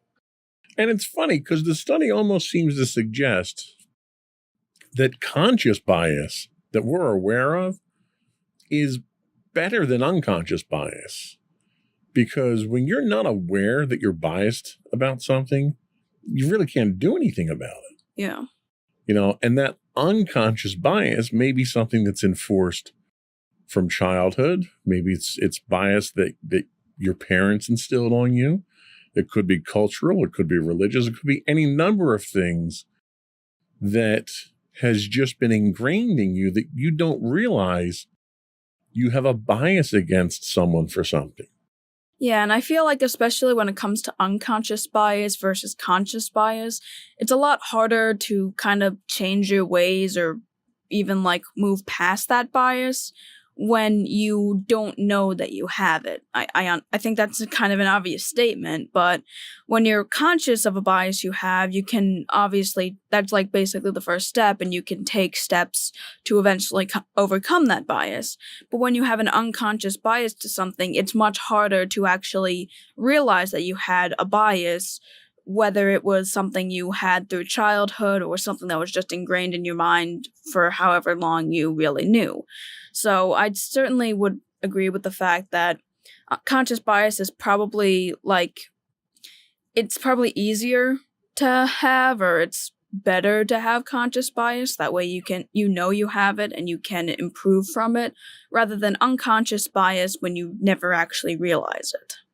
And I think the other important takeaway here is to understand that bias is natural. Mm-hmm. It's, to a certain extent, it is an instinctive survival trait that humans have had since, we were living in caves. It's that bias, that things that we perceive as being a threat to us or not being advantageous to us for our survival or, for our procreation, for our continued existence, we develop a bias against those things. So we try to weed those types of things out of the group mentality that we're in. Yeah. So it's not unusual to be biased. It's what you do with that bias and whether or not you allow that bias to result in injustices. What were you going to say? I was going to say that not all biases, at least in that case, are necessarily bad. Like, yes, you can have biases related to your own survival. It's almost like with fear. I think that fear and bias can are kind of intertwined in some way, where it's like you kind of have a fear on something based on a bias you have with it. And some biases, it's okay to have some of them, because it's like, you feel yes, you can feel threatened by certain things. Obviously, some are certainly a bit more extreme to where like you should probably kind of reevaluate it when you can. But an important thing to note is that bias isn't necessarily a negative thing. And if somebody says that you have a bias, I don't think anyone should really be super defensive of it too much. And you're absolutely right. It's one of those things where just because you're biased doesn't mean you're doing something. You're allowing it to force you into a negative action. Yeah. Biases allow us to unconsciously recognize differences in people. And a successful society understands there's differences, racial, religious, cultural, societal. And it's a matter of celebrating those differences. You turn those differences into an advantage for the overall society. Yeah.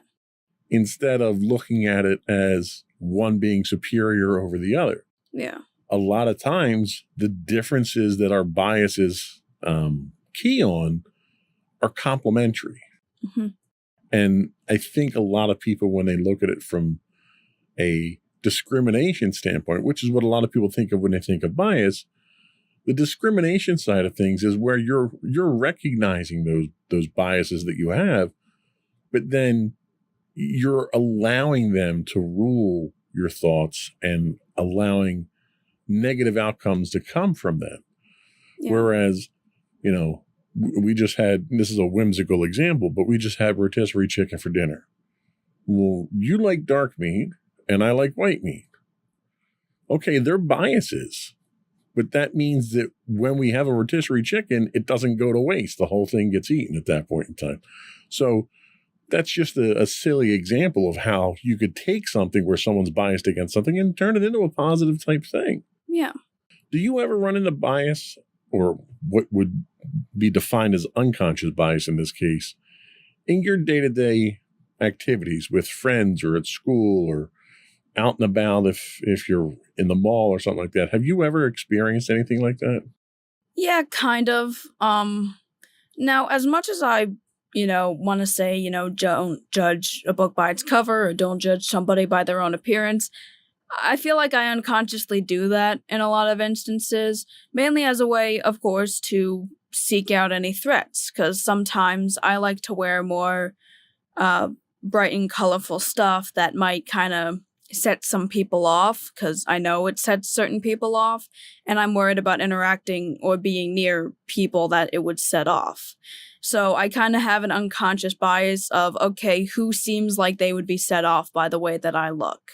And again, it's unconscious, and I really don't mean to be, thinking that way, but it's like, it's kind of just how it is for me. Yeah, and I understand that. I mean, a lot of people unconsciously judge appearances, and I'm a great example of that. I'm 6'4", 500 pounds. I'm an ogre, and I've accepted that, and I look like an ogre, but personality-wise, I'm generally a pretty nice guy to talk to and get along with. Yeah, and I've also kind of had a similar thing, at least when it came to my appearance, because I've had a couple of people kind of mention it. I normally kind of wear dark clothes, at least when it comes to the winter and so forth. I normally cover up a lot, wearing leggings and a hoodie and such. And I've had multiple people mention that I look depressed that way, or that if I dressed a different way, I would seem happier, which I feel is kind of an unconscious bias on their part to the idea of oh, people who are depressed wear darker clothes and cover up more and don't seem to express themselves through their looks as much. And that's a great example of unconscious biases. oh, if you're depressed, just wear something brighter. You'll feel happier. And it's like, that's not the way that works. Yeah, same thing with the idea of, oh, if you're sad, just smile more. Right. Yeah, it's like, yeah, it takes a little bit more than that to solve those types of problems. Yeah. So we're going to take a quick break. And when we come back, we're going to look at some of the different common types of bias when we come back. We'll be right back.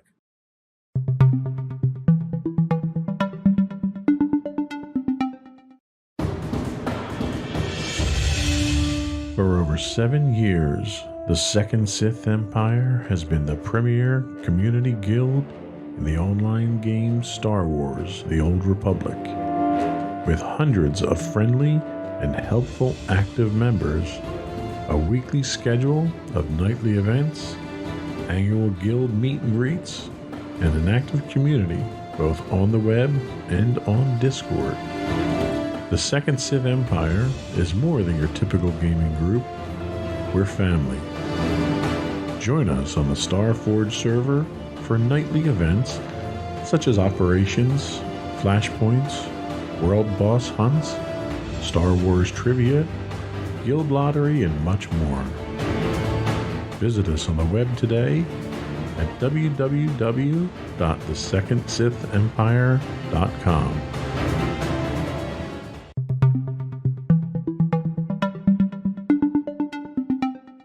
Welcome back to Insights into Teens. Today we're talking about unconscious bias, and now we're going to talk about some of the common types of bias.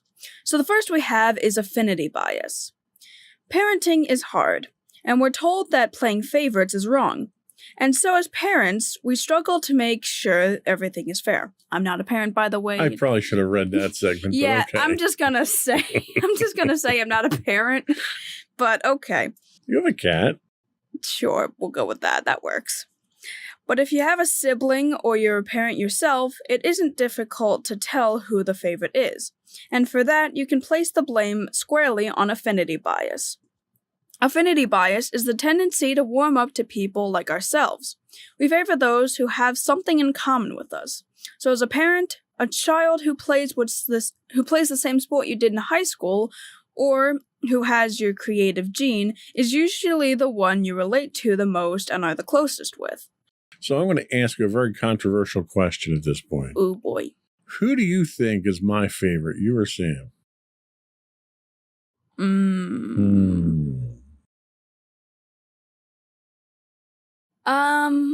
I'd probably say Sam, considering if we're going strictly based off of this bias, you have a lot more in common with Sam. He was your first child, and you probably relate to him a lot more, so... Really? Strictly on affinity bias, I'd say that he's your favorite. See, and I don't want to cop out and say that I don't have favorites. A lot of parents want to say that. Yeah. But I really don't. You know, for me, and this is obviously off topic, but for me, you guys each have different aspects of my personality that I connect with. Yeah. So obviously I see you more because you're living here in the house with us. And as a result, when I do see Sam, he and I wind up kind of monopolizing the conversation because I don't see him very often. Yeah. But I don't think I favor one of you over the other. And I mean, I will say that I think you and I do have stuff in common. Like, despite the fact I really hate reading, I have your, talent for writing. Well, I wouldn't say talent, but desire for writing. From a creative standpoint, I think we are very much on par. Outside of all my other creative stuff. Well, I may not be able to do the artistic stuff that you do, but I can certainly take a step back and give you an independent opinion of it that provides value to you, I hope. Yeah. So anyway, just wanted to say I don't have favorites. All right. Just for the record. Cool. So the next bias that we have is Halo bias. I know this is not the Microsoft game Halo. First impressions have a lot to do with the halo effect. For example, let's say you have a friend your parents like because she was polite or got great grades. They don't worry when you hang out together and allow you to stay out later with them. You might not get a lot of the usual questions a parent would ask about where are you going and what time will you be home. so it's a win-win for everyone. However, you soon learn she shoplifted, she cheated on exams, and was into whatever the new illicit trend was at the time. So you stop hanging out with that friend because you realize she wasn't a good influence. Your parents, however, can't wrap their heads around it. They can't believe they were so wrong about her. Even after she's suspended from school, they still ask whatever happened to that nice friend you had. The halo effect is our tendency to think everything about a person is good because our first impression of them was good. In this case, the parents liked the friend. She came from a good family and she was polite. The same thing happens to all of us. I think that "at" probably wasn't supposed to be in there. Okay, yeah, I was confused. This is why I like to do read-throughs. Why didn't we do one then? Oh, because we're going to flub it, and we flubbed it. All right, moving on. Think about a student who has a big project that they make great success of, but who hasn't lived up to it since. In fact, this person is coming in late, making a lot of mistakes, and routinely relies on others to get her work done on time. Yet the teacher rates her highly based on the perception that she's a great student. This student is just like the teenage friend. Now, do you know anyone like that? Anyone that, has good stuff and then just doesn't do good stuff later on? Well, anyone who is perceived by people as being someone who you know them not to be. I mean, kind of. I had this one friend who was also one of the friends that said, had the unconscious bias that if I, dressed differently, I wouldn't be depressed. Your fashion friend, right, got it. I'm not gonna... So, they were a good student because they were in a higher class because they were in my advanced geometry class. However, when I talked with them at lunch, because we had the same lunch period, they were a completely different person and somehow admitted some really weird stuff, Well, don't get into details. Yeah, but it was weird stuff to where it's I don't know why, I never perceived that of them, and they would just casually say it to me and my other friend, and we were both kind of weirded out by it, so. Okay, so that would be a yes. Yes, I should have gone with a more simpler answer then. So the next type of bias is perception bias. So perception bias is the tendency to form stereotypes and assumptions about certain groups that make it difficult to make an objective judgment about individual members of those groups. While affinity bias and halo effect tend to be specific to an individual and our perception of them, perception bias is typically based on a larger labeling of a group and influences everyone associated with that group. Meaning if we had an experience that our neighbor's child who volunteers at a local retirement community is generous and helpful, when you meet another child who has also volunteered in the similar way, you would have a difficult time seeing any negative traits. We apply the same logic to people we encounter in life. A study published by the National Academy of Sciences determined there's an assumption that men are better suited for science and technology-related projects than women. So how does that affect women? As an example, when hiring for a web designer, a search engine optimization analyst, or a data scientist, if 9 out of 10 candidates are men, it's difficult to put aside the perception that anyone else can be successful in those types of jobs and hire a woman. Our experience has shown us that men work in these roles, not women, so we gravitate towards the perception we are accustomed to. While there are many programs in place to increase the number of women in the fields, the disparity cannot be addressed until women are perceived as just as capable as men in traditionally male-dominated fields. The problem actually lies in the bias that makes those assumptions in the first place, and not as much in the hiring process. If the bias is based on stereotype rather than fact, the act of overlooking underrepresented groups of people will continue. If we don't stop and question when the bias is reinforced by the inequality we see, then we will continue to believe and perpetrate them. Perpetuate them. Sorry. You're not going to perpetrate them. That would be a crime. Sorry. Tackling the underlying unconscious bias can be achieved by acknowledging the problem exists, ensuring there is widespread awareness of it, resolving to do something about it, and becoming accountable for your actions. So I can talk kind of from firsthand experience with this. When I do hiring at work, I'm always hiring for a technical position. Either it's a IT related or development or what have you. And the last couple of positions I had posted jobs for was for development positions. And it was probably a 10-to-1 ratio of men to women applying for the positions. And trying to be an equal opportunity employer when it comes to gender, race, everything, it's very difficult to find suitable candidates that fit the requirements when you have such a disparity like that in the applicant pool. Mm-hmm. So I try, the one particular position, the best candidate that I had in the pool happened to be this young lady who was very talented. I would have really liked to have hired her. And in fact, we'd even offered her a position, but we couldn't come to terms on the financial numbers. But there were probably, for that one highly qualified candidate, there was probably 8 other male candidates that were as qualified or slightly less.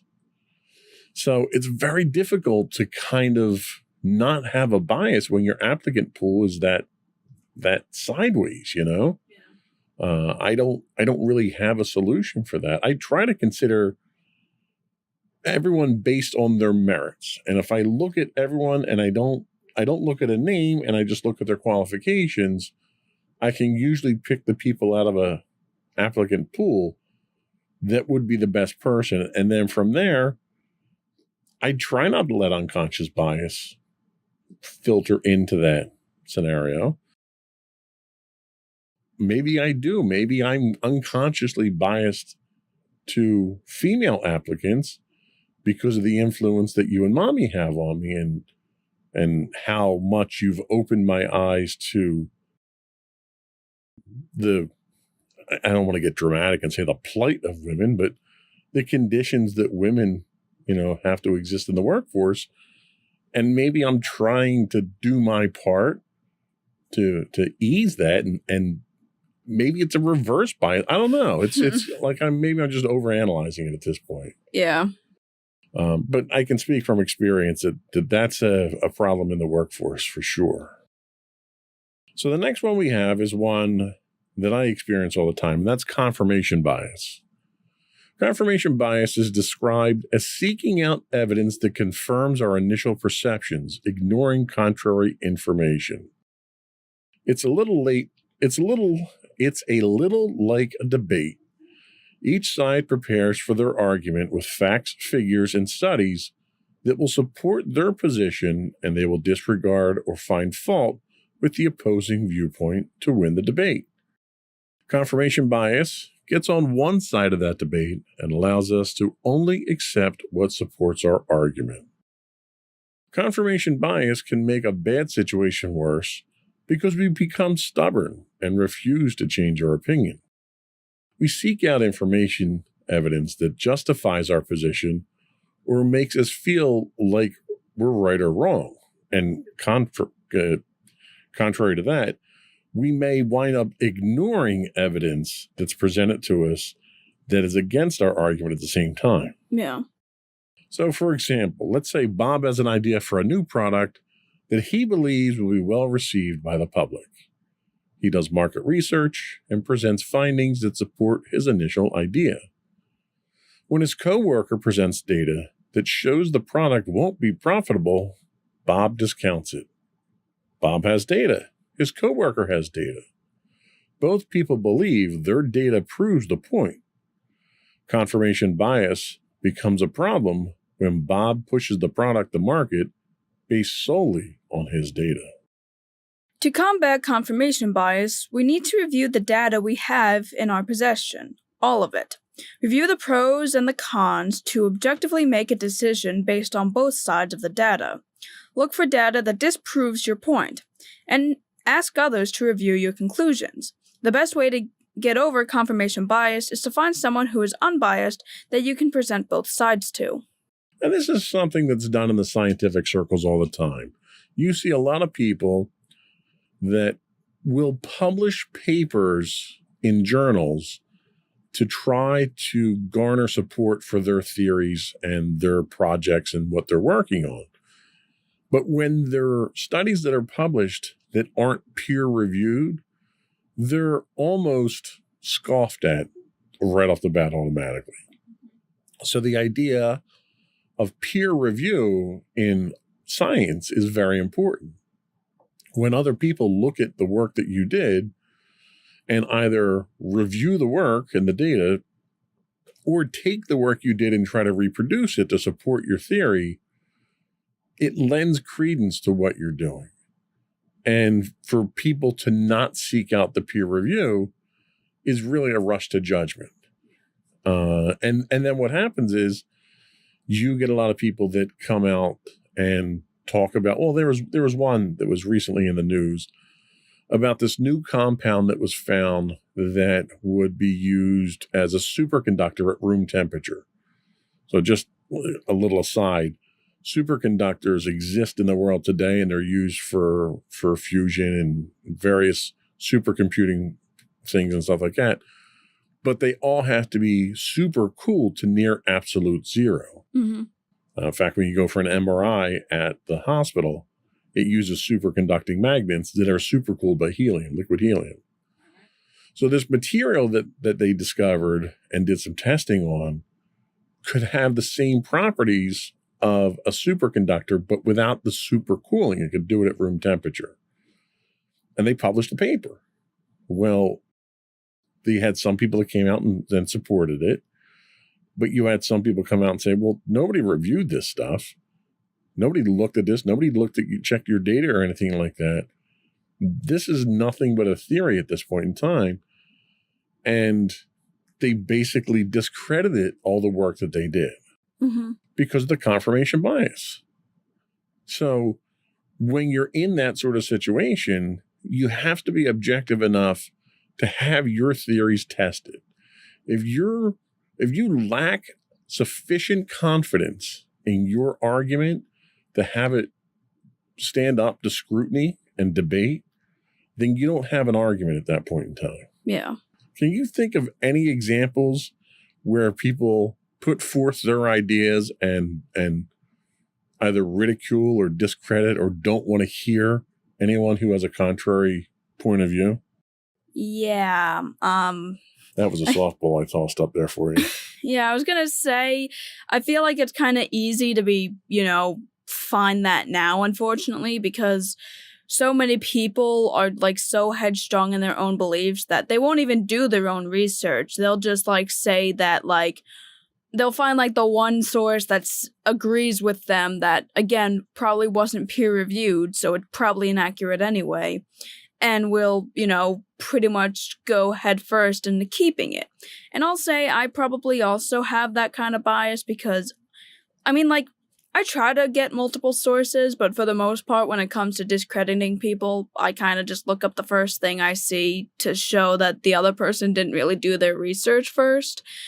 But then again, I should also be looking at other sources that also, one, disagree with my statement, but two, are also, again, peer-reviewed. And that's also kind of why, we encourage everybody else to do their own research.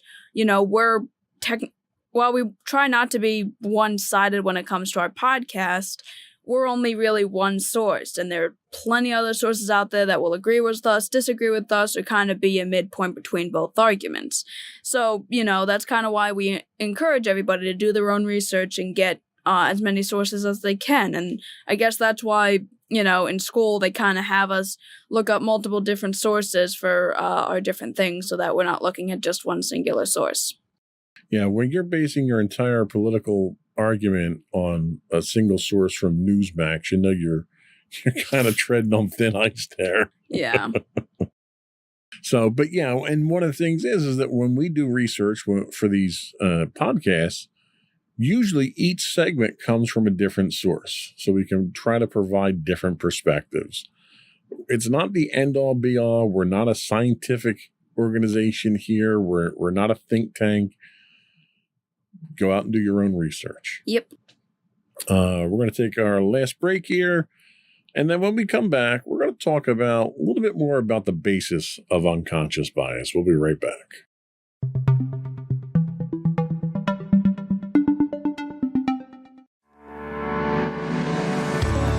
Insights into Entertainment, a podcast series taking a deeper look into entertainment and media. Our husband and wife team of pop culture fanatics are exploring all things from music and movies to television and fandom. We'll look at the interesting and obscure entertainment news of the week. We'll talk about theme park and pop culture news. We'll give you the latest and greatest on pop culture conventions. We'll give you a deep dive into Disney, Star Wars, and much more. Check out our video episodes at youtube.com/insightsintothings. Our audio episodes at podcast.insightsintoentertainment.com, or check us out on the web at insightsintothings.com.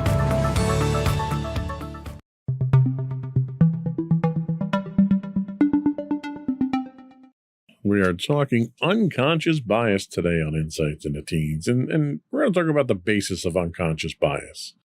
A professor of economics at the University of Texas at Austin studied the relationship between personal attributes and economics.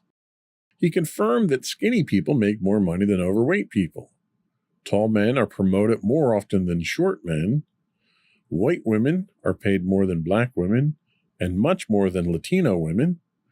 Bald men make less money than men with a full head of hair, yet men in general are paid more than women. That means that a fat, bald female if she's Latino, doesn't get paid anything. Differently abled and LGBTQ professionals make less than men across the board as well. So why does this type of bias happen? It's unlikely anyone sets out to do this on purpose, yet some of it, I kind of take exception to that, but it happens consistently enough and on a large enough scale for it to be studied. Well, bias has been around long enough that it should have been studied for quite some time. Yeah. If someone has an attribute we find favorable, subconsciously, we think that person is good, and of course we want to associate with good people.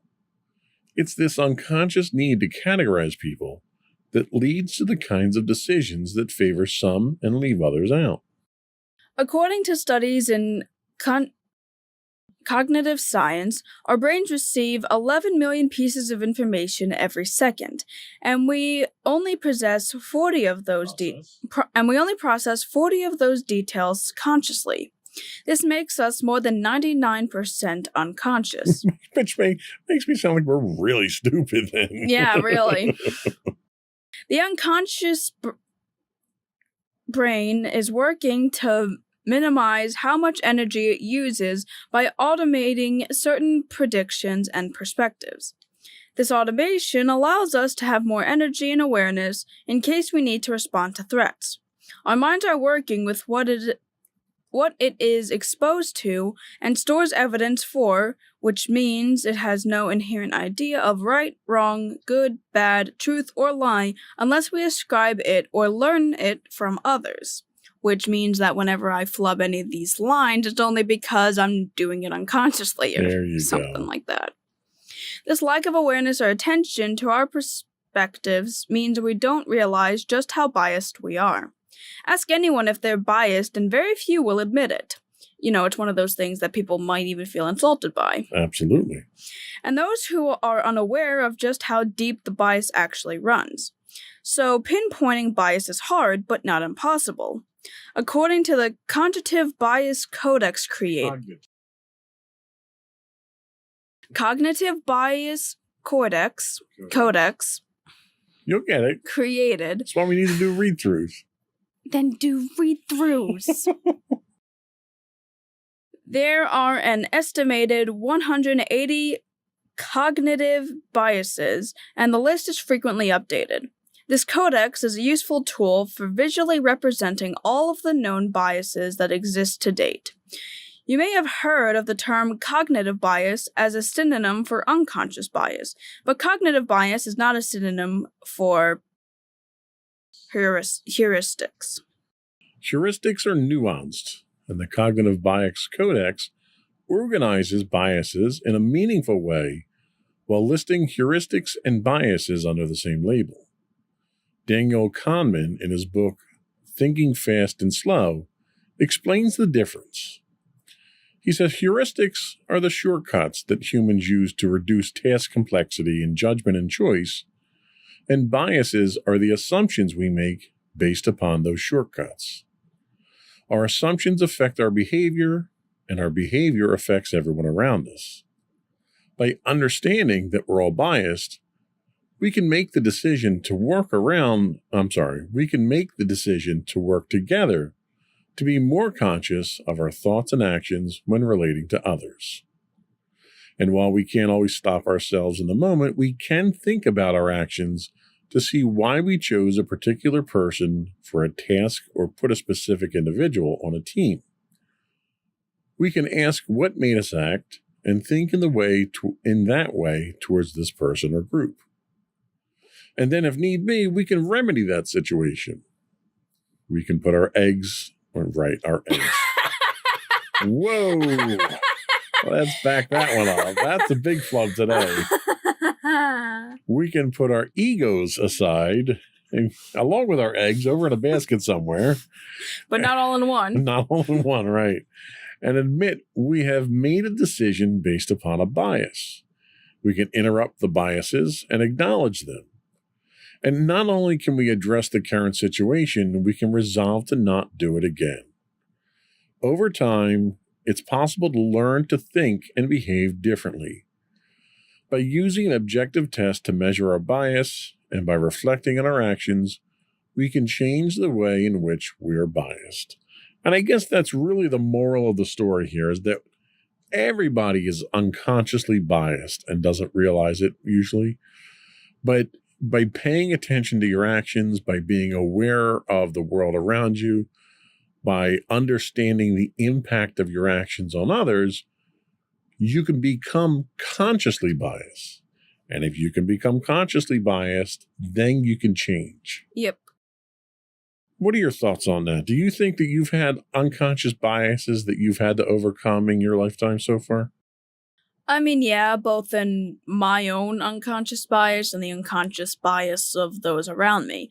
I do tend to gravitate towards those that, are like me, have similar opinions of me, because I find it hard to talk to people who don't have, similar opinions to me, mainly just because it's just difficult to, form a conversation when we consistently disagree on viewpoints. So it can be kind of difficult to do that, and having that bias can occasionally help me to not have to deal with that. But I think it's something that I kind of have to learn to overcome, because, not all people that believe in that, at least when it comes to being political and having different political beliefs, not everybody who has a different political belief to mine is like this heightened stereotype we tend to have of, separate parties and, parties that don't agree with us and, stuff like that. So I feel like it's something I could eventually overcome. It's, again, probably going to take some work, because much like with every bias, I do it unconsciously for the most part. And, the first step is to make that unconscious bias a conscious bias. So that is very well put. I've been very fortunate in my life. I grew up in a household that was racially biased and gender biased and religiously biased. My father was a very closed-minded individual, and that closed-mindedness was passed down to us. And over the years, especially since I've been with Mommy, I've been enlightened, I should say. I've been very fortunate that Mommy has been such a positive influence on me and helped to open my eyes. She's made me a better person in the almost 20 years now that we've been together. A lot of people, unfortunately, don't have that kind of influence in their lives, which is sad. I think the world would be a better place if there were more mommies around like my wife that can help people understand where some of these biases are and how to correct them. I'd like to think, as a result of that, I'm a better, more enlightened, more understanding person, and I've been very fortunate to have her guidance to get me to that point. Granted, there's a long way for me still to go. I am far from perfect. You've opened my eyes to a great number of things in the recent years that I had clearly been biased against in the past. And I think that's really the key, is having enlightened people and having a diverse group of people that you're exposed to on a regular basis allows you to discover those biases and helps you to overcome them. Yeah, I definitely think that's something I hope to improve on later on, because most of the people, most of my friends at least, I associate with kind of have all these similar beliefs to mine, and I feel that's more or less an unconscious bias on my part, and it'd be nice to get to have friends who, you know, have differing opinions where we don't fight over it consistently, but we both get different perspectives on each other's lives and can hopefully learn to break our unconscious biases of each other and our beliefs. Yeah, it's boring agreeing with everybody all the time. There's a certain part of me that enjoys that. It's conflict, but it's civilized conflict. It's debate. It's open discussion. They're the types of things that help to expand your mind. Yeah, kind of similar to the silly debates that you and I have. Exactly. And, it helps you to think of things. Like, a while back, I had run a website and a blog that was very contrary to my personal beliefs. And it was so that I could then look at situations from the opposite side of the spectrum and try to put myself in the shoes of the opposing party. And it was educational. It was entertaining in some respects too. But it was one of those things where I found it fascinating to see the reactions at times and see how stubborn and how set in people's ways people could be. And they were reflections of who I was before I went through that little thought experiment. Hmm. So I think that's all we had for today. We're going to take a quick break. We'll come back and we will get your closing thoughts. Alrighty. We'll be right back.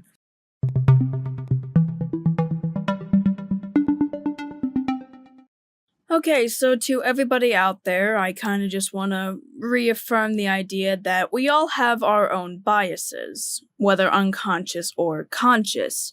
But everybody has a bias no matter who you are, and some of those biases aren't necessarily a bad thing. It's kind of just human nature that we have biases in order so that we can, determine threats and whatnot.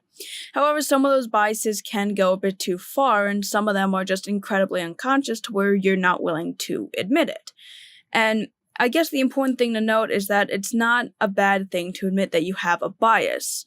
The important thing is that you move past that bias once you become aware of it, rather than completely denying it and refusing to change your ways. Okay. Sage words, as always. Thank you. Before we do go, I do want to once again invite all of our listening and viewing audience to subscribe to the podcast. You can find audio and video versions of all the network's podcasts listed as Insights into Things.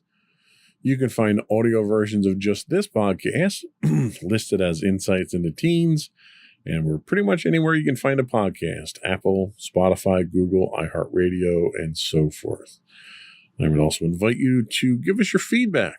Email us at comments@insightsintothings.com. You can hit us up on Twitter at Insight or X, whatever it's called now. I refuse to call it X, though, because it's such a stupid name.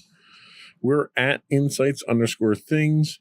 You can find high-res versions of all of our videos on YouTube at youtube.com/insightsintothings. We do stream 5 days a week on Twitch at twitch.tv/insightsintothings. And you can find all those and more, links to all those and more on our official website at www.insightsintothings.com. And you. And don't forget to check out our other two podcasts, Insights and Entertainment, hosted by you and Mommy, and Insights into Tomorrow, our occasional podcast that sometimes comes on, hosted by you and my brother Sam. Wow, you have a future in marketing for us, I'll tell you that. Thank you very much. That's all. Another one in the books. Bye, everyone.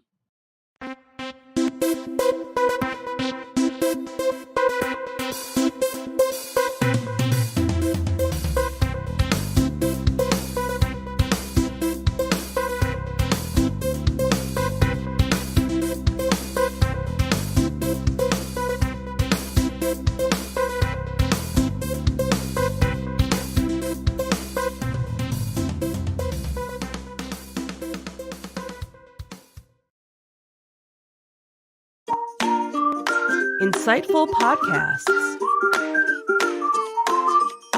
by informative hosts.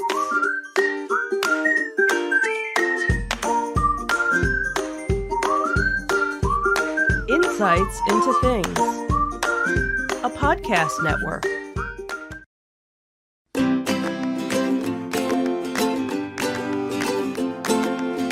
Welcome to Insights into Teens, a podcast series exploring the issues and challenges of today's youth.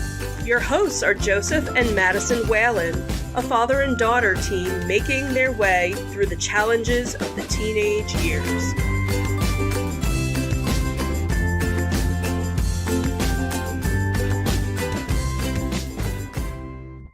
Welcome to Insights into Teens. This is episode 178, Sexting. I am your host, Joseph Whalen, and my intelligent and responsible co-host, Madison Whalen. Hey, everybody. How you doing today, Maddie? I'm doing all right. How about you? I'm doing all right as well. I think we're going to forego some of the normal jovial banter that we go through on these shows. We have kind of a serious topic to talk about today. Yep. We're going to skip the plugs and all that stuff too, and I think we're just going to get right into it. All right. So the main theme of this podcast over the past 170 plus episodes has been to educate, entertain, and help teens deal with the trials and tribulations of growing up during some of their most significant formative years. Today's episode's a bit different.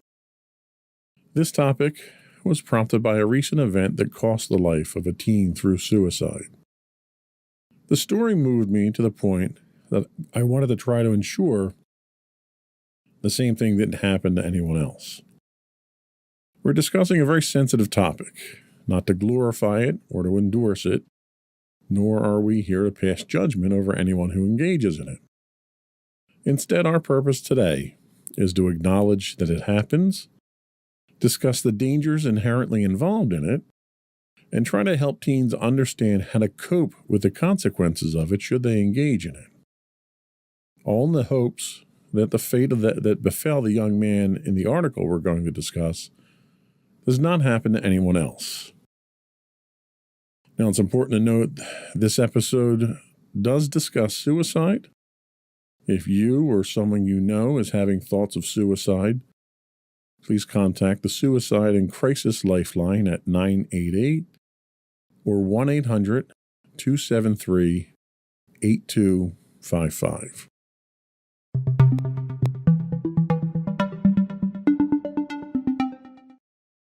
So, what is sexting? Sexting is sending and receiving sexual messages through technology such as a smartphone, an app, email, or webcam. For some people, sexting is a way to explore sexuality, trust, boundaries, and intimacy.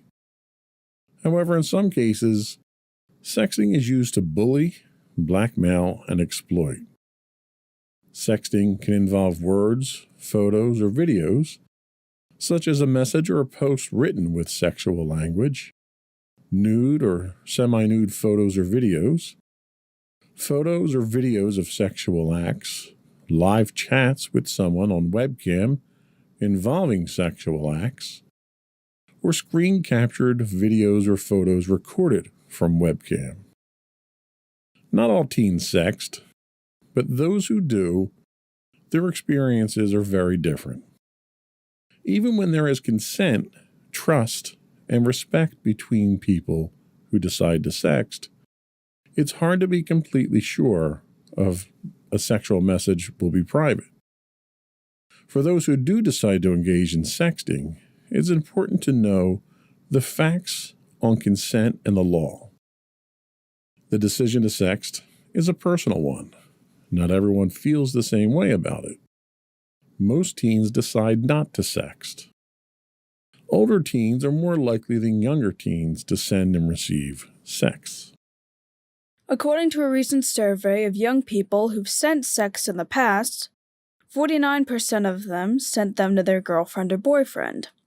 43% of them sent them to someone they liked and were hoping to be in a relationship with. 31% sent them to someone they only knew online, and 20% sent them to someone they didn't know. Some of the reasons people may choose to sext are to explore sexuality with someone they care about, to connect with someone they like, or because they were pressured to do so by others. According to the same survey, the top reasons young people gave for why they sexted included, I do it for fun, I was pressured, to get a boyfriend or girlfriend, I was curious, and as a joke between friends. The survey found that 28% of young people who had sent sexual messages felt pressured to do it. Most of the time, this pressure was coming from someone who wanted a sext sent to them. For some people, being sexual through a phone, app, or webcam can feel easier than doing something sexual in person. So now we know we have a frame of reference of what we're talking about here. I'll ask the obvious question that's hanging out there. Have you ever sexted with someone? No, I've never gotten really close to anybody to really want that sort of thing. I never really felt the need to explore that part of myself, and I've never really had an opportunity where I actually wanted to engage in something like that. Has anyone ever solicited something like that from you? No, no one's that I know has ever really asked, probably because I either just keep in contact with friends and don't engage in social media, or just that I don't present myself as somebody that really wants anything to do with that. Okay. Now, do you know if any of your friends have engaged in this sort of activity? Not really. I haven't asked them personally, and I don't really know what goes on outside of that. I know that some of them are in relationships, but I don't know if there's anything that's sent between them at all. And I kind of, like they mentioned, this kind of thing is more or less personal, so I don't really ask too much about it. What are your thoughts on it? Do you think that there's a viable or a legitimate use case for this type of activity? I mean, I could kind of see the purpose in it. Like, the idea of exploring your sexuality is an important thing that, some teenagers tend to go through, and this is a way for them to work on that. And I think doing it in a somewhat more in a kind of privatized manner is probably all right. I wouldn't say this is the best option for exploring it, but it's certainly out there. It can have its benefits. And I guess I won't have too much of a problem if somebody's doing it as long as they're not harming themselves or others through it. Okay, that's fair. One of the things that I thought was kind of interesting when I was doing the research for this were the numbers. You know, we talked about the statistics here, and almost half of the respondents to the survey had sent a sext message to somebody else. Do you think those numbers are correct? Do you think it's alarming? Do you think they're really higher than that, and the sample size may not have really shown the true numbers? Or do you think that those numbers are spot on? I guess I don't really have too much of a way to judge it myself. Since I haven't experienced it myself, I can't really say for certain how common it is.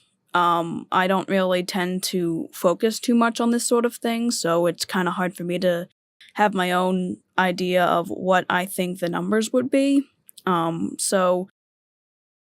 was surprised by some of the numbers and the ways of how, like, some people were more or less pressured into doing it than they were doing it willingly. But now, kind of thinking about it, I guess that also kind of makes sense because peer pressure exists in abundance when it comes to teenagers, and I could see people being pressured into sexting just like they would be pressured into doing anything else. The one thing that they don't talk about is what the medium is for some of these sexting events in the article. Obviously, sexting is a phone-to-phone using SMS text is one thing, but I could see people using it. They talk about social media in here as well. Facebook comes to mind, Twitter, I guess, or X or whatever it is now. Are you involved? Do you use any of these social media? I know you do. You watch YouTube videos. Obviously, I wouldn't consider that social media. But are there any social media platforms that you use now that would engage in something like this? Not really. I have, like, social media apps that were downloaded, but I've never actually used them or created my own account, mainly because I just don't feel like currently having anything to do with social media, and I get enough of... And despite the fact that YouTube technically isn't social media, I kind of have an awareness of what happens on social media through YouTube. So I feel like I don't really need to get any of the other apps, since I have one app that technically kind of mentions almost anything. And obviously I don't think too many people are using YouTube to sext, because that's a little strange. But it's also, I think, against the platform's rules and regulations too. They would shut something like that down pretty quickly. Yeah, but when it comes to other social media apps, I can certainly see it, since, like, you can technically friend people on certain social media apps, or, like, you can, like, make a group with certain people, or you can just, like, engage with someone, like, directly with it. And the only real method I have for that is just the regular messaging app, which you can't really do that with just complete strangers. You have to kind of know the person's number. Okay. Well, we're going to take our first break, and when we come back, we're going to talk about some of the dangers of sexting. We'll be right back.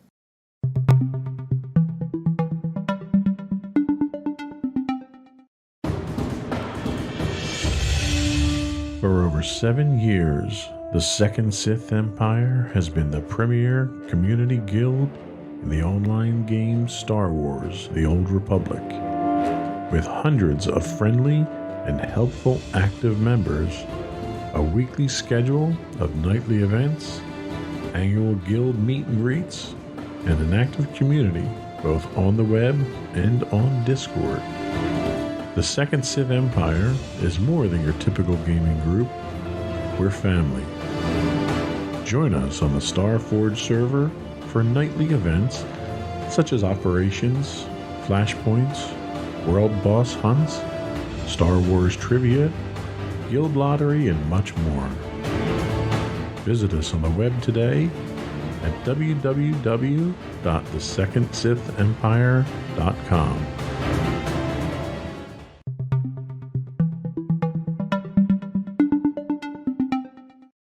Welcome back to Insights into Teens. Today we're talking about sexting.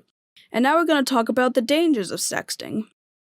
Sexting can negatively affect your mental health, relationships, and future. It can even have legal consequences. Before sending an explicit photo, remember that once an image is out there, you can't take it back.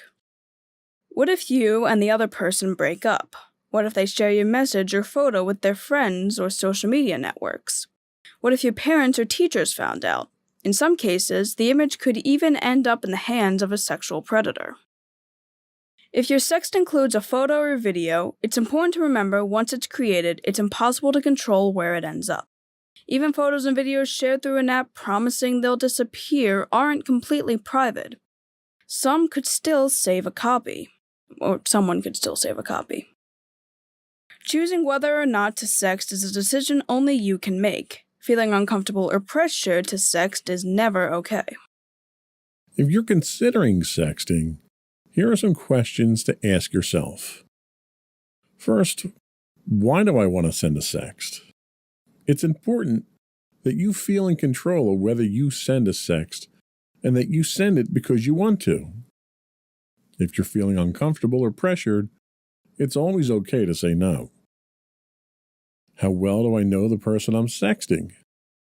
Sexting with someone you met online or someone who's much older than you has different legal concerns than sexting with someone your own age. If I send a sext with a photo or video, will I have control of where it ends up? It's impossible to have control of a photo or video once it's sent. What's my gut telling me? Trust your instincts. Only take part in things you feel comfortable with. And finally, will the police get involved? It's very possible the police will get involved, especially if any of the following factors are in play. If you were threatened or blackmailed to send the content in question. If abuse or assault is depicted in the content. If you were under the age of 18 and sent it to someone older than yourself, or if it failed to stay private between you and the person you sent it to. You should talk to a lawyer if you have questions about sexting and the law. Sexting can have potential emotional consequences, like regret, objectification or victimization, bullying, depression, sadness, social isolation, loss of friendships, loss of respect for yourself, or ultimately, thinking about or actually hurting yourself or others. Sexting can also negatively affect your future, such as your employment, college admission, military admission, your spot on a sports team, scholarships, future relationships, or even your mental health if you have to relive the consequences of your decision. Employers and colleges often look at candidates' social media profiles and online presence. Having nude images or photos of alcohol or drug use could hinder your ability to get a job or into college one day. So what are the legal consequences of sexting? Now, obviously we're not lawyers. We can only kind of scratch the surface on here, but it's one of the things that need to be considered. So if a person involved in sexting is under the age of 18, it's considered child pornography. The legal consequences can vary depending on the state where you live. Some states consider it a felony to both send and receive the photo, even if you didn't ask the person to send the photo. If the person in the image is under 18, you may face legal consequences if you're the photo taker, a person seen in the picture, the sender, the receiver, or just in possession of the photo. Sexting could also put you at risk for placement on the sex offender registry and possible jail time. Usually the consequences are harshest for those who request or share the photo. Even if you're not breaking the law, your school can punish you and others involved, even if you're legal adults. So how do you avoid serious consequences from sexting? First, never take photos of yourself you wouldn't want everyone to see, including your family, classmates, and teachers. Never forward someone else's sex-related photos or messages. You could get in serious trouble, especially if the person involved is under the age of 18. What do you do if someone pressures you to sext? If someone asks you to send a nude photo or explicit message, you may be afraid to turn them down because you don't want them to stop liking you. But if someone truly cares about you, they won't ask you to do something that puts your mental health and future at risk. If someone sends you an unwanted message or pressures you to sext, tell a trusted adult. That's sexual harassment, and that's not okay. So a couple of interesting things for us to probably break down here. All right. The first is the technology behind it. So depending on the medium that you send it through, once you create that file on today's modern cell phones, most of them are cloud connected. So if I take a picture on my phone, there's a very good chance that a copy of that's going up to the cloud already, whether it's Android, Google Cloud or Apple or whatever. So there's a copy already right there that's off your phone immediately without you even realizing after just taking a picture. Mm-hmm. Those services then do backups themselves. For Apple, for instance, you have 2 or 3 different backups of your photos. And they do that as a convenience for you so that you don't lose your photos. Yeah. But if you forget to go and delete one of those photos somewhere, it's always going to be there. And that's before you even send it to someone. Once you send it to someone, depending on how you send it, like for instance, let's take an SMS message or an iMessage. So you have a photo on your phone, a couple of photos in the cloud for Apple. Now you're sending a photo to someone. Now, usually, depending on what kind of phone they have, if they have an Android phone and you're sending a movie or a large folder, what Apple will do is it will store it in a temporary location on the web and then send a link. Well, that link goes to the person, they click on it, and they're pulling it down right there, so they have a copy of it. They could send that link to someone else. So now you've got at least 2 more copies floating around out there of whatever it is. Possibly more if they send it to someone else. So let's say you send it to someone through Facebook. Well, Facebook gives you the ability to delete your stuff. But Facebook's deletion of your stuff isn't actually deletion of your stuff. One, because you're using a browser. So when you upload it through a web browser, you've got a local cache, and that local cache then uploads it. So there's a copy in your cache. Mm-hmm. You send it to your friend. Your friend looks at it. It goes into their cache. So even if they delete the file after downloading it, it still sits in their cache there, so someone can get to it. Yep. Plus, it sits on Facebook servers. And Facebook is infamous for allowing you to delete, and I do that in air quotes, delete your content, but they never really delete it. They simply hide it from you so that you can't access it anymore, but they never delete it. Mm-hmm. So you don't know what these service providers out there are going to do. It's a lot different than, if you took a Polaroid of yourself. For those of you out there that don't know what a Polaroid is, it was a camera that you pushed a button and the picture came out and developed itself. It was a very unique idea, well before digital cameras. But that was the only copy that you had. There were no negatives. Normally in a traditional camera, you take pictures on a roll of film, which generates negatives. You take those negatives and get them developed. Mm-hmm. But you always have the negatives. So with a Polaroid, you never had negatives. But the point is that picture you snapped is the only copy of that ever existed. The notion of that doesn't exist anymore. Yep. As soon as you push that shutter button on your phone, there's probably 5 to 15 copies of that somewhere within the next 2 minutes. So you have to keep that in mind. The technology right now is geared towards distribution and backups. So there's no such thing as privacy when it comes to that. Yep. So that's very important to keep in mind. And the other thing they talk about, it's a very simple rule. Don't take pictures of anything that you wouldn't want your parents or friends or teachers or anyone else to see. Even if you do it for yourself, it's probably not a good idea with the technology that you have today. Yeah. Because it's so persistent. We're kind of a victim of our own success when it comes to technology today because we're so geared towards back up everything. Everything needs to be backed up 12 times. I'm just as bad the way I back up our data. We've got 5 local copies of it here just because I'm paranoid about losing family photos. Yep. What do you think? Do you think that the technology today makes sexting too easy and too dangerous? Yeah, definitely. Because it certainly makes it a lot more dangerous because, well, there's millions of copies. There's going to be like tons of copies of an image you sent, and it could go to literally anybody, including predators. And the idea that you also have the ability of that technology and just easily message somebody that also, it makes it too easy and it's just too dangerous in general with the technology and the ways of how of fast communication and consistent backup. What are your thoughts on the legal consequences? Because you're under 18. If you engaged in this act with somebody and sent someone else an inappropriate picture of yourself, you'd be legally liable for that. That would technically be child pornography, even though you're the one who technically would be victimized there. Does that, it terrifies me, but does it scare you at all to think that something like that could happen to you?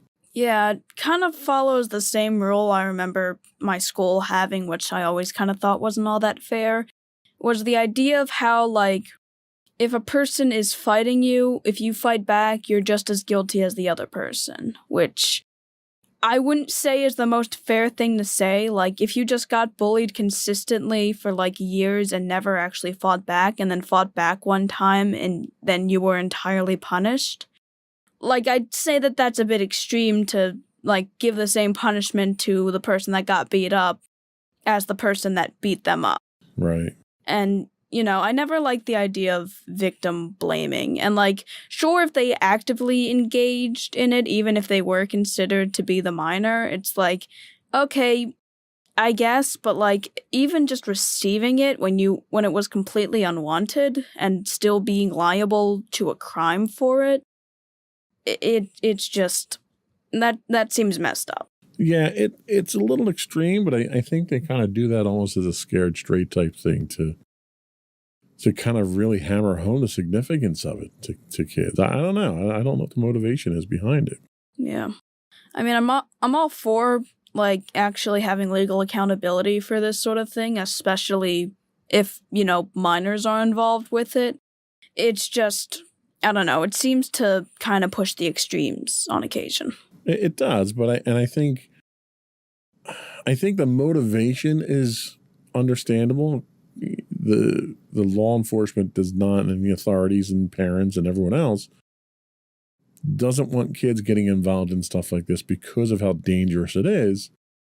So they just may be pushing the boundaries too far to punish the kids who do get involved in it, when really the kids are the ones that are being victimized. And what you need to do is you need to punish the people, and they do. They punish the people that are pressuring the kids into doing these types of things.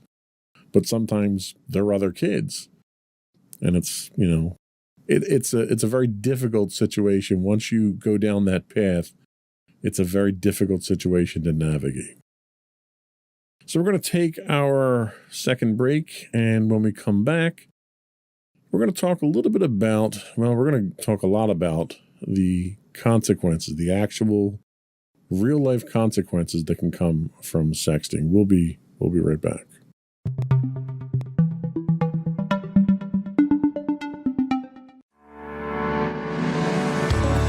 Insights into Entertainment, a podcast series taking a deeper look into entertainment and media. Our husband and wife team of pop culture fanatics are exploring all things from music and movies to television and fandom. We'll look at the interesting and obscure entertainment news of the week. We'll talk about theme park and pop culture news. We'll give you the latest and greatest on pop culture conventions. We'll give you a deep dive into Disney, Star Wars, and much more. Check out our video episodes at youtube.com/insightsintothings. our audio episodes at podcast.insightsintoentertainment.com or check us out on the web at insightsintothings.com.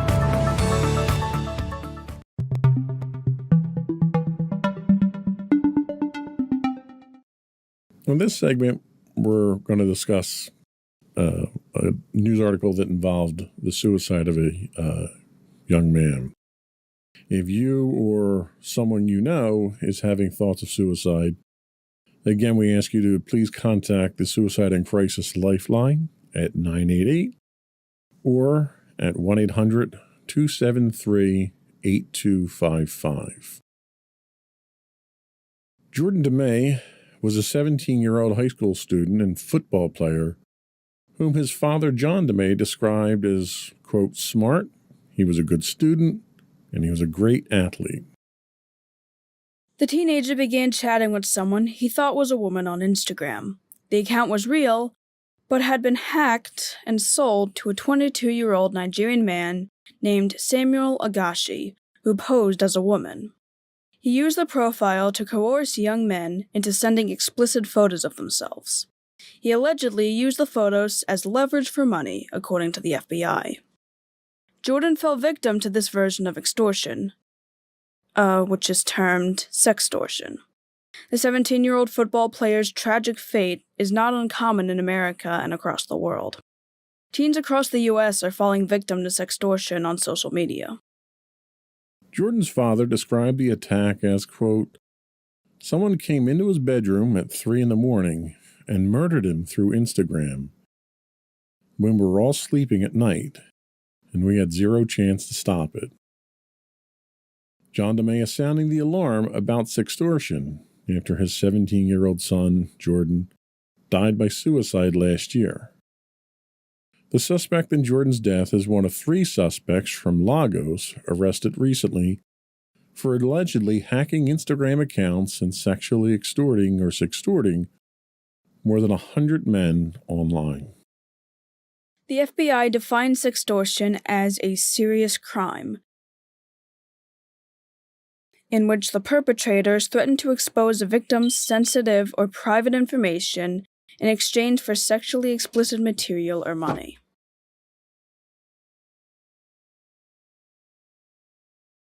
Agashi threatened to distribute the explicit pictures the 17-year-old sent to the compromised account of Jordan if Jordan didn't pay him a ransom. The attacker demanded $1,000. Jordan sent $300, and the attacker threatened to expose the victim to his family and friends if he didn't send more. Distraught and not sure what to do, Jordan messaged Agashi, telling him he was going to kill himself. Good, Agashi responded. Do that fast or I'll make you do it. Jordan DeMay did do it. A 2018 study published in the Journal of the American Medical Association, or JAMA, Pediatrics, found that nearly 15% of U.S. youth were sending sext or sexual texts, while 27% of youth were receiving them. The perpetrators pose as real people, often as attractive women or men online, and target young and vulnerable victims. They will reach out directly to victims and strike up an online conversation, gain the victim's trust one way or another, and convince them to send nude photos. Once the photos are exchanged, the perpetrators threaten to share them or make them public if the victims do not send money, other personal information, or more explicit images. The scheme pushes some teens beyond their breaking point.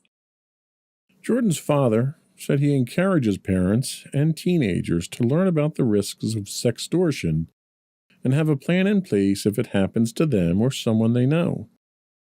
Specifically, he advises victims to turn off their phones and contact law enforcement or the FBI immediately.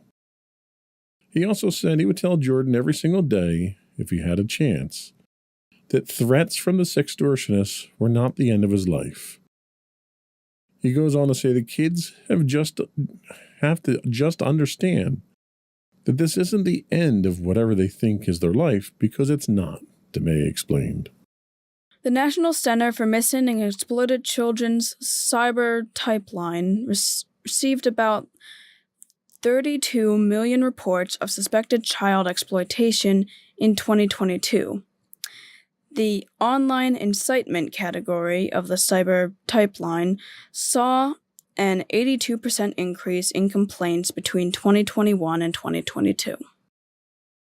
The FBI encourages anyone who believes they're victims of sextortion or knows someone who may be to contact their local FBI office or toll free at 1-800-CALL-FBI. So this obviously is an extreme case of consequences as a result of sexting. We talked about some of the other potential downfalls of sexting. But when I read this article itself, being a parent and being a parent of a child who's of this age range, it kind of struck a nerve with me. And it's looking at these statistics about the 82% increase in complaints in just over a year. It's a real problem.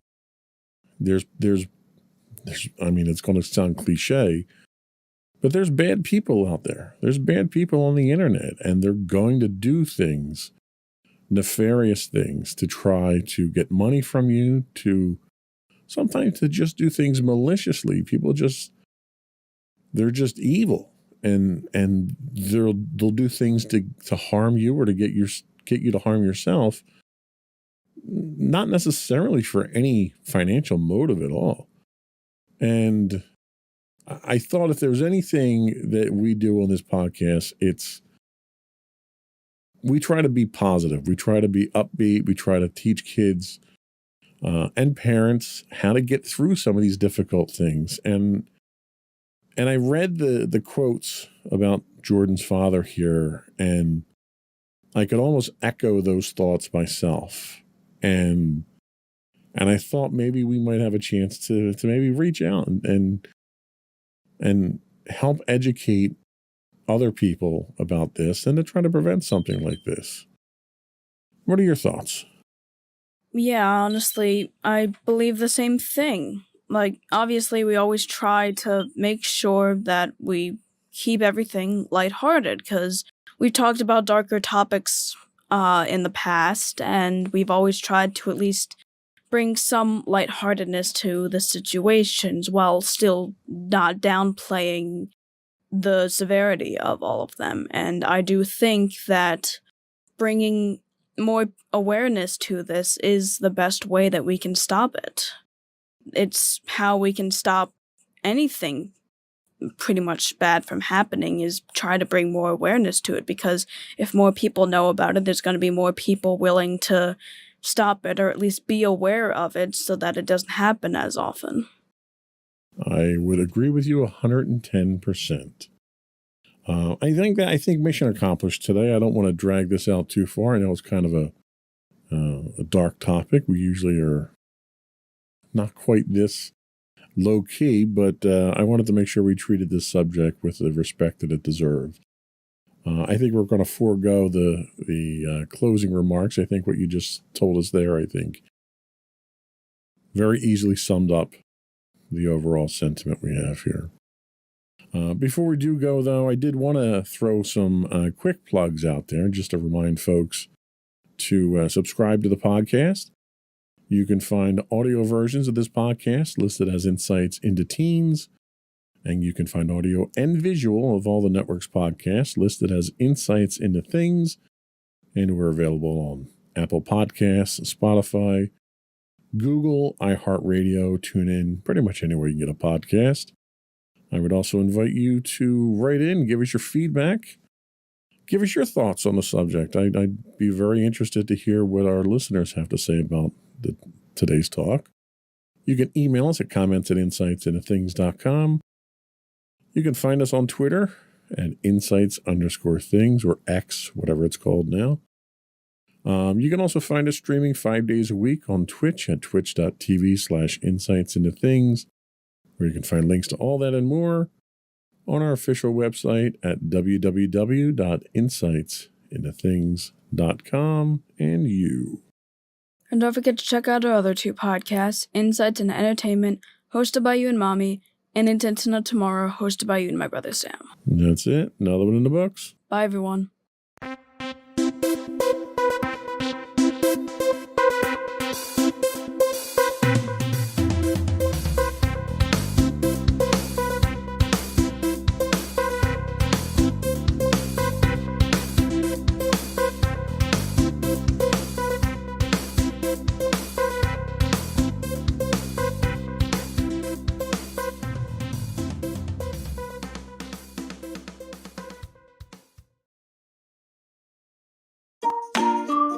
Insightful podcasts by informative hosts.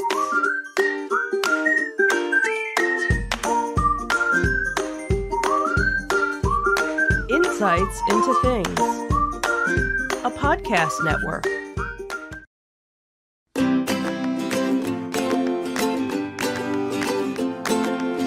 Welcome to Insights into Teens, a podcast series exploring the issues and challenges of today's youth. Your hosts are Joseph and Madison Whalen, a father and daughter team making their way through the challenges of the teenage years.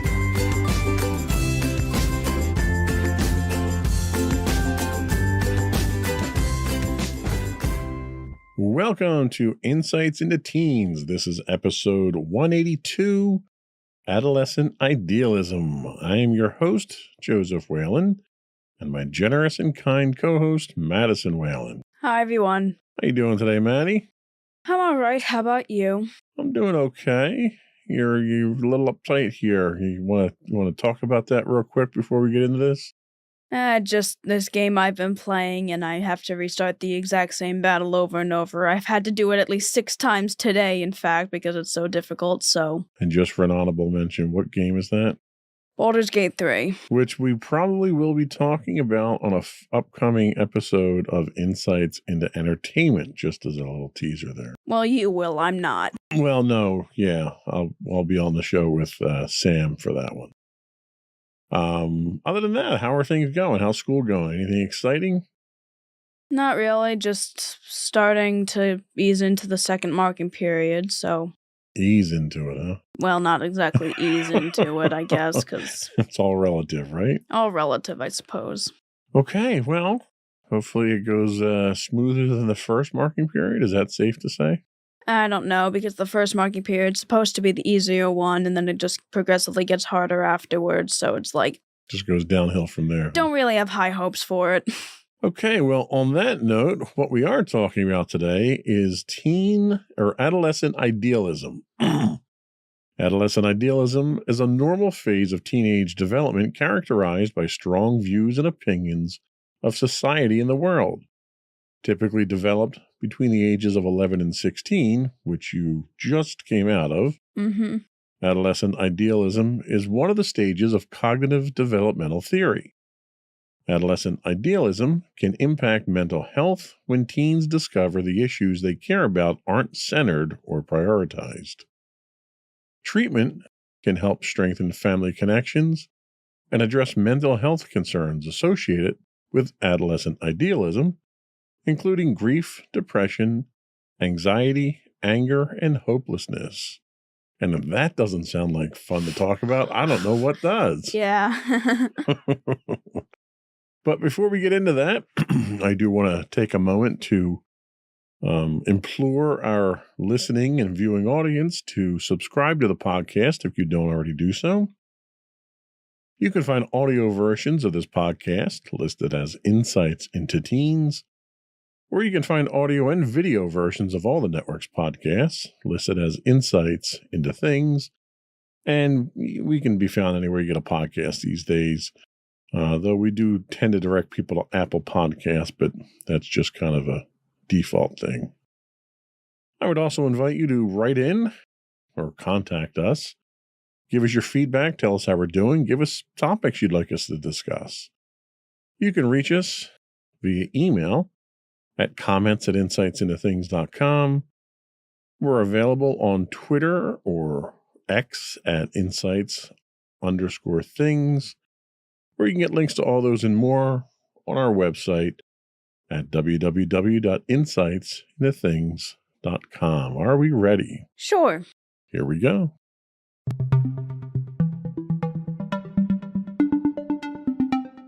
So we once again tap our friends at the Newport Academy for inspiration on this topic. They tell us that navigating the teenage years can be an extraordinary journey for both teens and their parents. Boy, isn't that the truth? It's a time marked by a series of developmental milestones that shape young people into the adults they will become. Among these, adolescent idealism stands out as a particularly influential phase. During this stage, teens begin to see beyond their immediate surroundings and look at the world with fresh eyes. They start to form their own values, shape their understanding of the world, and discover the power of their own voices. This idealism is a vibrant force that drives them to have strong opinions on global and social issues, enabling them to think abstractly about problems and potential solutions. It's a time when their thoughts and conversations may turn to activism and advocacy as they express their views more openly. However, this expression of newfound perspectives can sometimes lead to friction.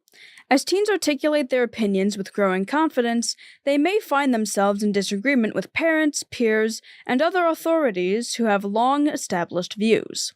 These clashes are a natural part of the journey, as each side learns to understand and respect the other's perspective. It's essential to recognize the importance of this developmental phase. It provides teens with a crucial opportunity to voice their concerns, debate important matters, and begin to understand the complexities of the world they are about to inherit. For those around them, it offers a chance to guide, support, and engage in meaningful dialogue. As families navigate these years, patience, open communication, and empathy are key. By acknowledging and supporting this stage of idealism, we pave the way for a generation of thoughtful, engaged young adults ready to contribute to society. Do you think you've gone through your idealism stage, your activism stage? Do you think you're in the middle of it? Do you think it's coming up? How active do you think it is? Honestly, I do think I'm still kind of in the midst of it. I know it kind of had like a generic age range and that I'm technically past that. However, I still feel like I'm still, forming my own opinions and I'm still like working through that part of my life right now. I still have thoughts about it. I still have to kind of form my own opinion and view of everything. So I feel like I'm still kind of in it right now. So the study does talk about kind of a prescribed age, and you're kind of at an age where many are just discovering the snooze button. But it sounds like you're already pressing the buzzer on global issues. Can you share any aha moments when you realized your voice could be more of a force for change, and maybe a time that voice led to a mom you just don't understand, or in this case, probably a dad you don't understand conversation? Yeah, I have actually had a few of them. One interesting thing I do want to share was when I ended up doing Hobie.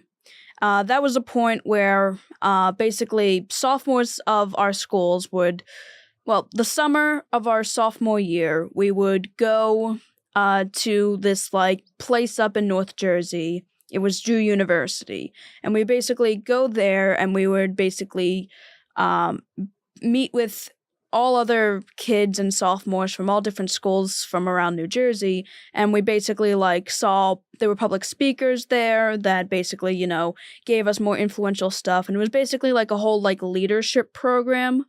And one distinct thing that I remember was that this one speaker, who I think was one of the first speakers that ended up coming up, basically talked about the importance of youth and their intelligence, and even commented that the youth are probably smarter than most of the adults today. And basically he said that don't listen to anybody who says that, oh, you're too young to be thinking this sort of stuff, or, oh, you can't be saying that because you're just a kid. He basically said that, no, I think that you guys are smarter than I am, so you guys have the power to actually change the world. And, I think that was one of the big aha moment for me, at least, or at least it was something that was like, oh. Yeah, and I agree with that 100%. I mean, the article goes on to say that this is the world you're going to inherit. So really, you need to start making decisions now. You need to play an active role. And, with the passion of youth comes great debates over the dinner table. And you're no different. We're no different than that.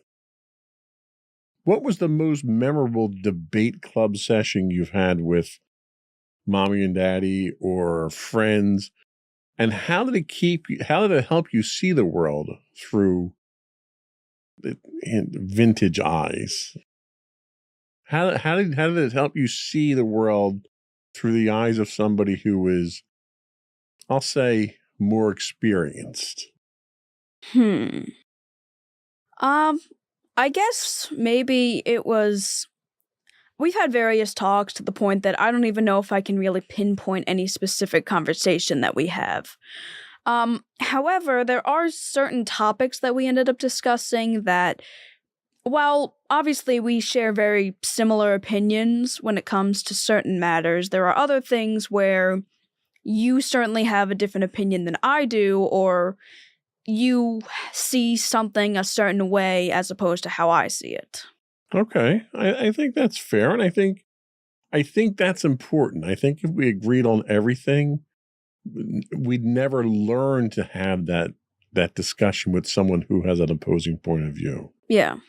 Tell us a little bit more about adolescent idealism. So what exactly is adolescent idealism?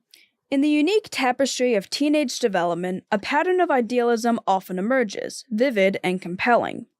It's a belief that teenagers not only have the ability, but also the right to express their opinions on various societal structures, be it in the realm of politics, religion, or any other institution. This is a time when thinking shifts from the tangible and immediate to the abstract and the far-reaching. As this abstract thinking takes root, teenagers start to notice global issues with sharper clarity. They begin to question the actions and decisions of adult leaders, developing a keen sense of moral judgment. This is not just a phase, it's a powerful awakening that shapes their understanding of justice and fairness. However, the journey of adolescent idealism isn't without its hurdles. In environments where such views are not encouraged or prioritized, teens may find themselves at odds with the status quo. This can strain relationships and impact their mental health as they navigate spaces that may seem indifferent to their burgeoning ideals.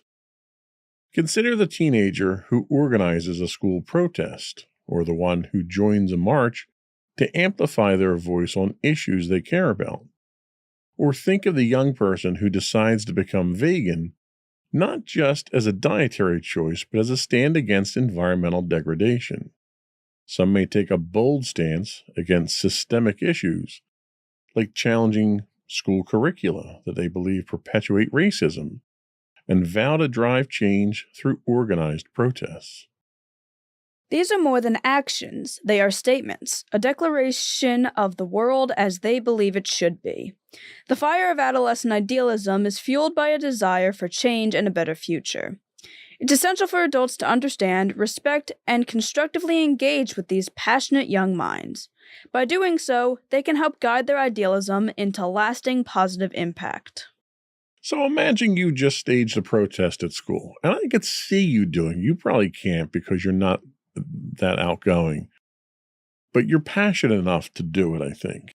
And probably not a big one, maybe a small one. But you've just staged a protest at school and suddenly you're handed a megaphone with the whole world listening. What's the first issue you'd address, and how would you convince the adult world to take you and your fellow teen idealists seriously? Yeah, that's a big one, because there's a lot of issues I would stand for completely, and I'd, want to address first. However, relating to the idea of having the adult world listen to the teens, I'd probably want to address the issue of people, or at least the government, control over what schools should be teaching. And while personally I'm not experiencing it all that much in New Jersey, I know in a lot of other states that's a huge issue with the idea that, like, oh, kids can't handle certain topics. And, I feel like a lot of adults are of the belief that, oh, they're just teens, they're just kids, they don't know any better, they can't really, like, debate with us well. And I know a lot of people, like, are kind of trying to tell us that, there's a lot of people just discouraging us from voting, from speaking, our beliefs, and from really just trying for us to try and change the world. They want to stop any effort we have for that. So I'd want to address the issue that, like, no, we know all the stuff that's happening and we want to bring change about it. We, like, can understand these topics. We're emotionally mature enough for that kind of stuff, and we're not just kids. Okay. Well, you mean to that. I would certainly listen to an argument when you put it in terms like that. Now, imagine for a moment your idealism is a superhero. What would a superpower be, and what's the kryptonite, the weakness that really tests its strength in the everyday world? Superpower. That's interesting. My superpower is I can shout louder than other people. That's understandable. I can see how that would be useful. If my idealism were a superhero and had a superpower and also kryptonite. Let's see.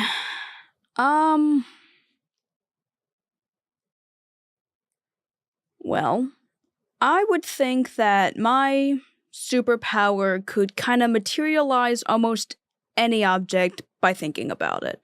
Because I feel like in terms of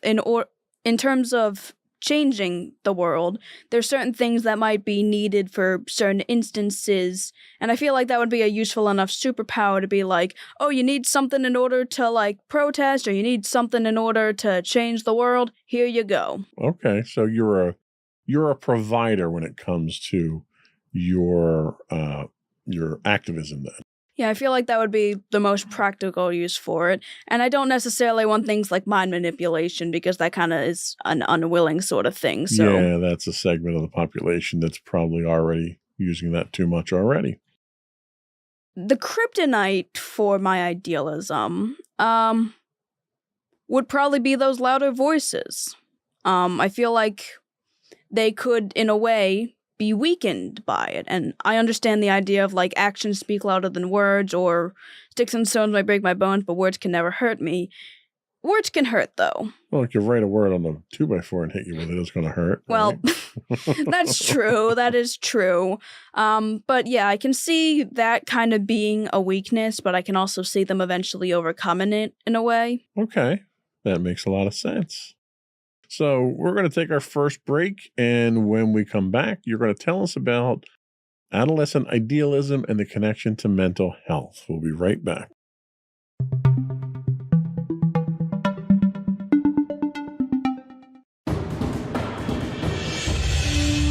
For over 7 years, the Second Sith Empire has been the premier community guild in the online game Star Wars: The Old Republic. With hundreds of friendly and helpful active members, a weekly schedule of nightly events, annual guild meet and greets, and an active community both on the web and on Discord. The Second Sith Empire is more than your typical gaming group. We're family. Join us on the Starforge server for nightly events such as operations, flashpoints, world boss hunts, Star Wars trivia, guild lottery, and much more. Visit us on the web today at www.thesecondsithempire.com.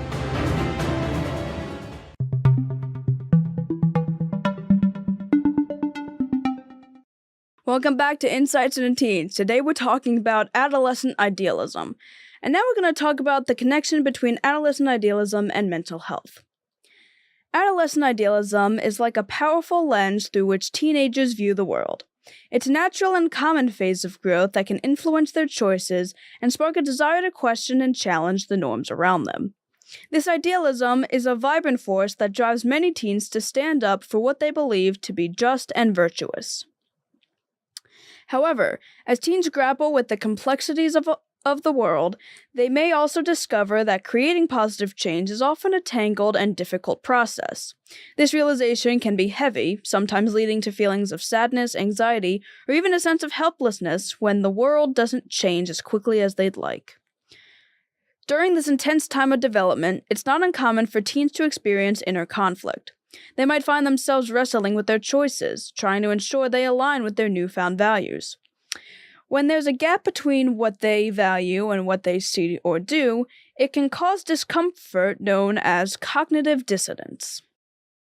This internal struggle often doesn't stay internal. It can spill over into their relationships, leading to disagreements with friends, family members, teachers, or other authority figures who may have differing views. Navigating adolescent idealism requires a delicate balance. It's important for teens to explore and express their values, but also to learn how to cope with the emotional turbulence that can come with this phase. For parents and adults, offering a listening ear, understanding, and guidance can make a significant difference. It's about supporting teens as they learn to harmonize their idealism with the realities of the world, and helping them channel their passion into actions that are both meaningful and manageable. And I'd also add there constructive. You want to make sure that that passion itself goes into something constructive, not destructive moving forward. So if you could give your idealism a status update on social media, what would it say, and which emoji would best capture the roller coaster of taking on the world's heavyweight issues at your age? So status update is just like updating your info on like a social media. Just right? a one word or a couple word phrase of gone shopping. All right. If I could give them a status update, I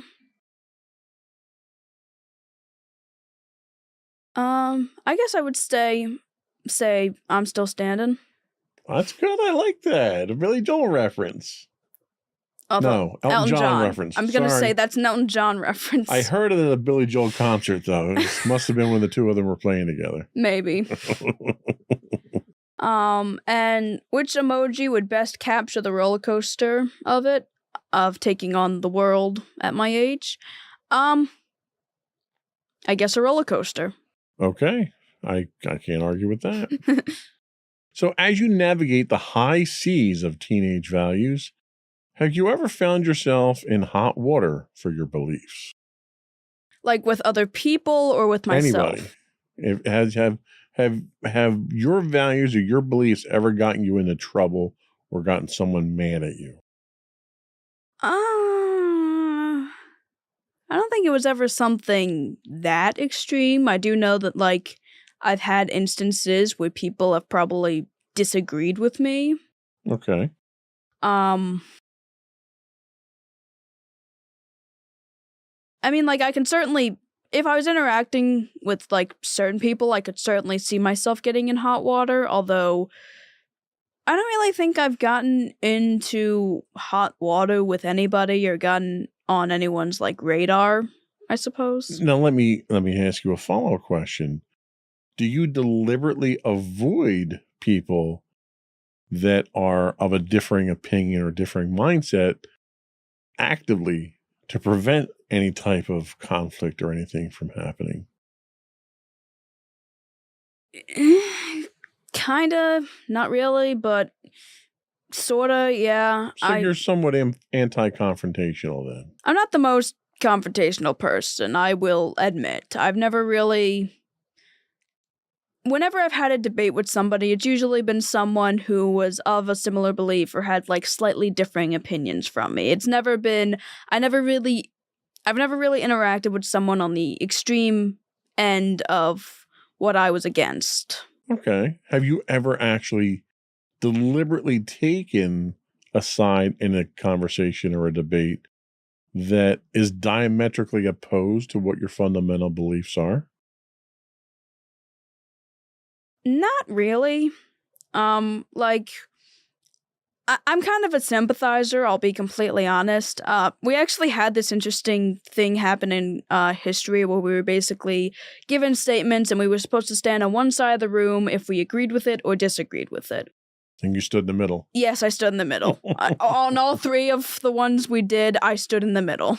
Okay. Because I really thought, because, whatever the statement was, I'm like, it depends on the circumstance. Well, and you know what? The world is filled with people like me who relish in the idea of poking a stick in the opposing side's point of view and trying to rile people up. Because one of the things that I try to do is I have my own beliefs, and I don't preach my beliefs. I don't get out there and pontificate. And all I ask is other people don't do that to me. And when you do, that's when I get confrontational. That's when I'm going to poke a stick in your cage, and you're going to come to me, and regardless of what it's about, it could be politics, religion, or, anything. If you're going to come out and make a statement to me and try to get me to see your point of view, I'm going to challenge you. And 9 times out of 10, I'm probably going to destroy your point of view because you can't stand up against, the logic and I'll throw the controversial word science out there. Right. So when I ask people to provide facts and cite the sources of their facts, that's usually when their argument falls apart.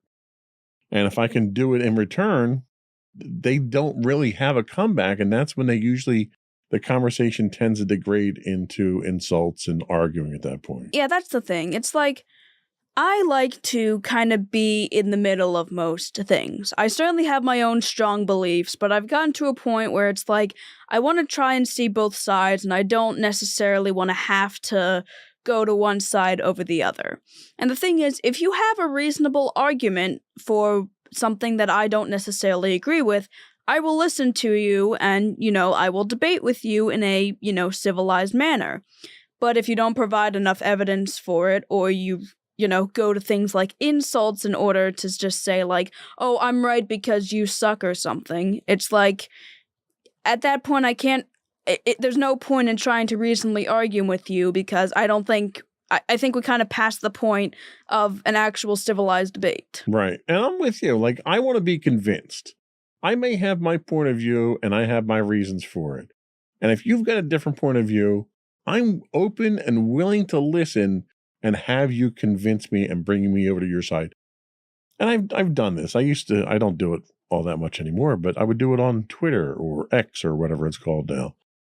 I would go out there and it sounds kind of childish, but I'd pick a fight with extremists of one ilk or another. And there are plenty of times where I've had these discussions with people, and I don't want to call them arguments, they're discussions, where they've brought me to their side to actually understand their point of view, which is why I asked you if you'd ever argue the opposite of what your principles are. And I find that to be very educational and enlightening to do that, to kind of put yourself in somebody else's shoes. Yeah, that's the thing. I don't really use social media, so I can't really... Yeah, no, I understand. It's certainly not for everyone. I wouldn't encourage it either. And I don't really like to do it in person either, because I feel like that would just... Well, it's not my gets thing. Together in social media in person. I can tell you that right now. I know. It's like, I feel like it would be easier for me on social media because I'm not a confrontational person in real life. I could maybe be confrontational on social media if I actually used it. Right. Well, that makes sense. Tell us how adolescent idealism impacts relationships. Adolescent idealism is a bit like a new pair of glasses for teens. It changes how they see everything, from their closest relationships to the world at large. With these new lenses, teens often develop strong opinions and a keen sense of justice. They may adopt firm stances on issues, convinced of their views, which can lead to disagreements with friends and heated debates with adults. This stage of life can be tricky. Teens' outspokenness and willingness to challenge authority can sometimes result in them being dismissed or labeled as troublemakers. When they question life's various aspects, including adults' perspectives, it can cause frustration on both sides. Teachers might struggle with students who critique the curriculum, or parents who critique it like I do. While parents might be concerned about what they see as a rebellious behavior, the world doesn't always respond to idealism with open arms, and this disconnect can spark frequent arguments between teens and adults. Teens driven by idealism may often feel that nobody really gets them, which can lead to feelings of anger or a sense of righteousness. Their convictions are strong, but they may not always align with the complexities of how society addresses certain issues, leading to tensions in their interactions with others. Understanding adolescent idealism means recognizing that this is a natural part of growing up. It's a phase where support and open communication are vital. For parents and educators, it's about providing the space for teens to express themselves while guiding them to navigate their relationships and the world's realities with empathy and resilience. So, if adolescent idealism is like a new pair of glasses, what's something you've seen through them that made you go, wow, I never noticed that before? I guess a lot of the, injustices in the world, I suppose, and, stuff that feels like at this point we shouldn't be happening, but stuff that still is happening. Okay. I never really knew about a lot of topics until my idealism phase, and that was kind of when I learned more about how, I learned about, different things that people fought for and different reasons for why they fought for them and the various injustices that still happen in our world, despite the fact that we really should be past that point. So it sounds like, and then based on the discussions that we've had, certainly over the dinner table, that you're kind of in the debate team phase of teenhood, where every topic could spark a lively discussion. Can you share a funny story when a debate with adults turned into a, wait, are you really arguing about this type moment? Yeah, none of them are really serious, but I do remember there was this one time we were at, Buffalo Wild Wings, and there was some sort of commercial with, a vacuum cleaner, and it was going on for, a really long time. And I remember you and I, debated about it for a while, and for some reason I was, questioning it so much, and, then you even, encouraged it, and, we were still going back and forth for a while, and by the time the food got there, we were wait a minute, why were we arguing about this?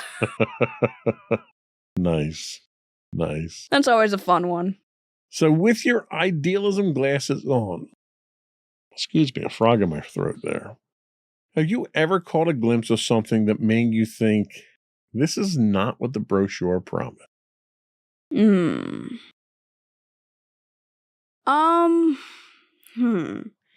my idealism glasses on, what have I caught a glimpse of? I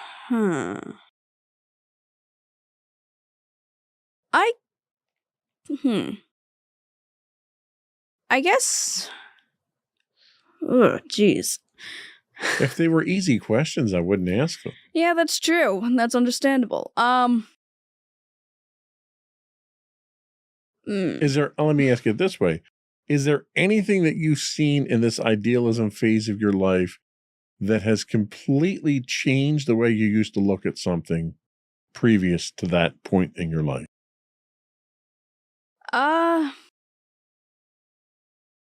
Yeah.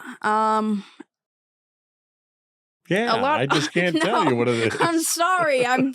There's a lot, all right? There's a lot, and some of it's kind of harder to put in broad words, but I think one that kind of made me change my entire perspective on the world was probably learning about the queer community. I'm not gonna lie. I never really had that knowledge before. You and Mommy never hid it from me. And, I'd seen some stuff when I was younger, kind of. Not entirely, but like you never hid it from me, but you never explicitly explained it. Well, in all honesty, I never brought it up because I was completely, in the unknown section there. It was always something that was kind of a distant thing to me. So I was certainly not the subject matter expert to broach a subject with you that I did not have an understanding of myself. That's true. But when I actually, found out about it and would even find out that there was even more than I had originally thought there were, it's like, wow, I think my entire point of view has just completely changed. Wow. Mind blown. Yeah, because, here's the thing. When I was younger, I initially had the idea of, being the princess that would eventually meet a prince. I don't know where you would have ever gotten that notion from. Disney. Yeah, so for a while, I kind of had that belief that I'd eventually find, my Prince Charming or whatever. And then I found out about this and learn more about how, romantic relationships are actually a lot more complicated than you would have thought. And I'm like, okay, reality check. Yeah.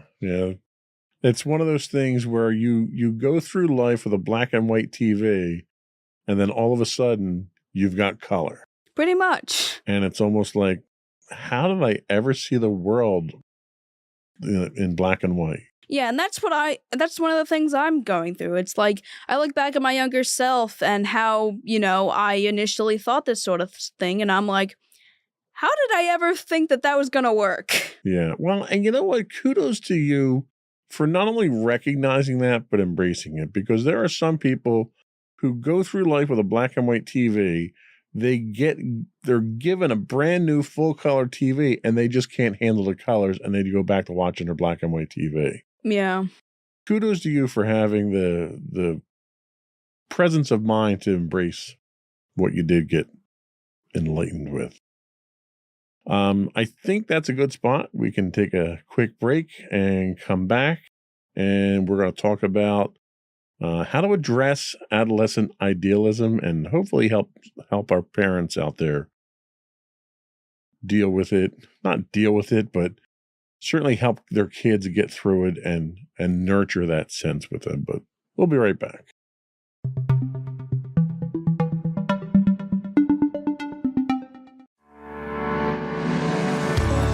Insights into Entertainment, a podcast series taking a deeper look into entertainment and media. Our husband and wife team of pop culture fanatics are exploring all things from music and movies to television and fandom. We'll look at the interesting and obscure entertainment news of the week. We'll talk about theme park and pop culture news. We'll give you the latest and greatest on pop culture conventions. We'll give you a deep dive into Disney, Star Wars, and much more. Check out our video episodes at youtube.com/insightsintothings. Our audio episodes at podcast.insightsintoentertainment.com, or check us out on the web at insightsintothings.com.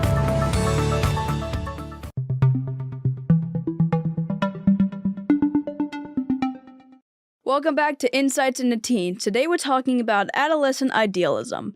And now we're going to talk about how to address adolescent idealism.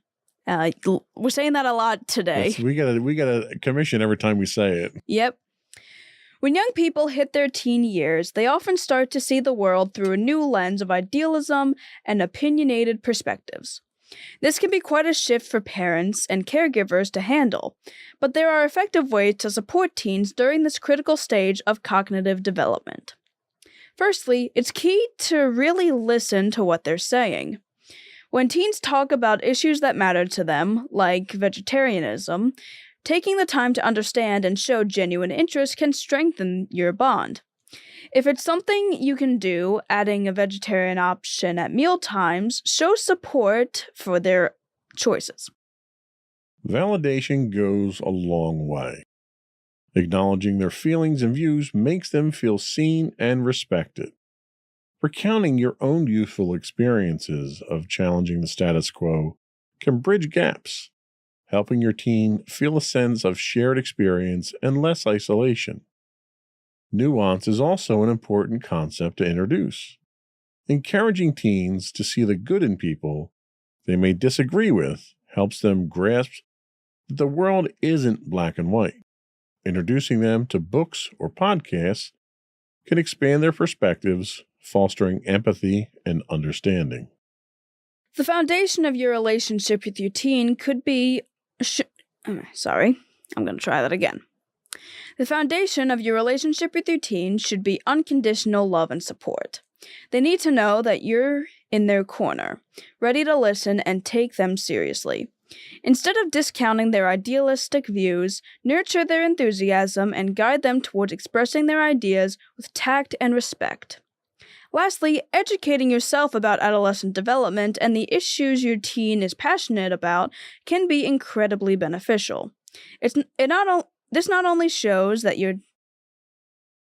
Slow down. I need to relax. This not only shows your teen that you care, but also equips you to help them find constructive ways to channel their activism.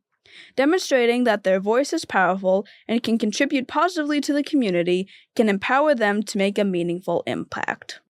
So as you navigate through your teen years with this new lens of idealism, how do you reconcile the passion of your convictions with the complexities of the world that sometimes doesn't align with your perspectives? All right, so... It's a good thing I wrote the questions down, huh? Yeah, this is another one that... Could you say it differently, please? It's a bit much for me to read, and I don't entirely understand it. So how do you reconcile your feelings and your passions with reality when they don't necessarily meet? Like you may see things one way and the world may see it differently, or a large segment of the population may see it differently. How do you reconcile that? Is that a conflict for you? Is that an avoidance for you? Is that somebody out there who has a difference of opinion that you might be able to see reason from your perspective? That's the thing. A lot of the times I'm kind of more of the avoidant person, although I do think that I could, if I, tried more and was a little, braver with everything, I do feel like I could at least debate with people who don't exactly see my perspective. And, we could maybe find some sort of compromise, or maybe at least get to a point to agree to disagree. Do you see that there's a value in that, though? Is there a value in taking somebody who may think differently about a subject and pick a subject? It doesn't matter. Abortion, okay? So you have one view, and we're not even going to discuss what the view is. There's two sides to the abortion debate. Mm-hmm. Is there value? Do you perceive value in discussing your point of view with someone else if there's a chance that maybe you can bring them around to your line of thinking, or does that not even matter to you? The thing is, I don't want to, force people to change. However, convincing people is not forcing them. Fair enough, yeah. So, yeah, if I could convince somebody to see reason, I feel like, that is beneficial. And I don't want to, assume that my own view is, the best view on a certain topic, especially, more controversial topics. However, I do think that if I could, convince someone, I could maybe possibly see that I am, gaining... I don't know. I feel like it could be beneficial in a couple of different ways. Well, and that's why it's important to look at these discussions as discussions or debates, not as arguments. Yeah. Arguments, you're trying to force somebody's hand or force somebody's thought. Yeah. But in a discussion or in a debate, you present your case. You present your supporting evidence, whatever facts that you have. The other person has to weigh that. Now, they may come back with counterpoints that try to poke a hole in your idea, but you have a chance to overcome those as well. So when you have these types of discussion, you have to be as open-minded to and receptive of their thoughts and opinions as you want them to be to yours. Yeah, and I feel like that would be the most beneficial way of going about it, because not only would they hopefully be open-minded to whatever I'm saying, I'll be open-minded to whatever they're saying. And I feel like that would be beneficial for both sides. And the thing to keep in mind is there's two sides to the abortion debate. There's two very clear sides to it, just like there are to gun control and whatever else. But there's a lot of different levels on each of those sides. Yep. So if, for instance, you have someone who's just diametrically opposed to your point of view, and you can sit down and have a logical discussion with them, present your case, and not plant the seed of doubt, but at least make them see it from your perspective.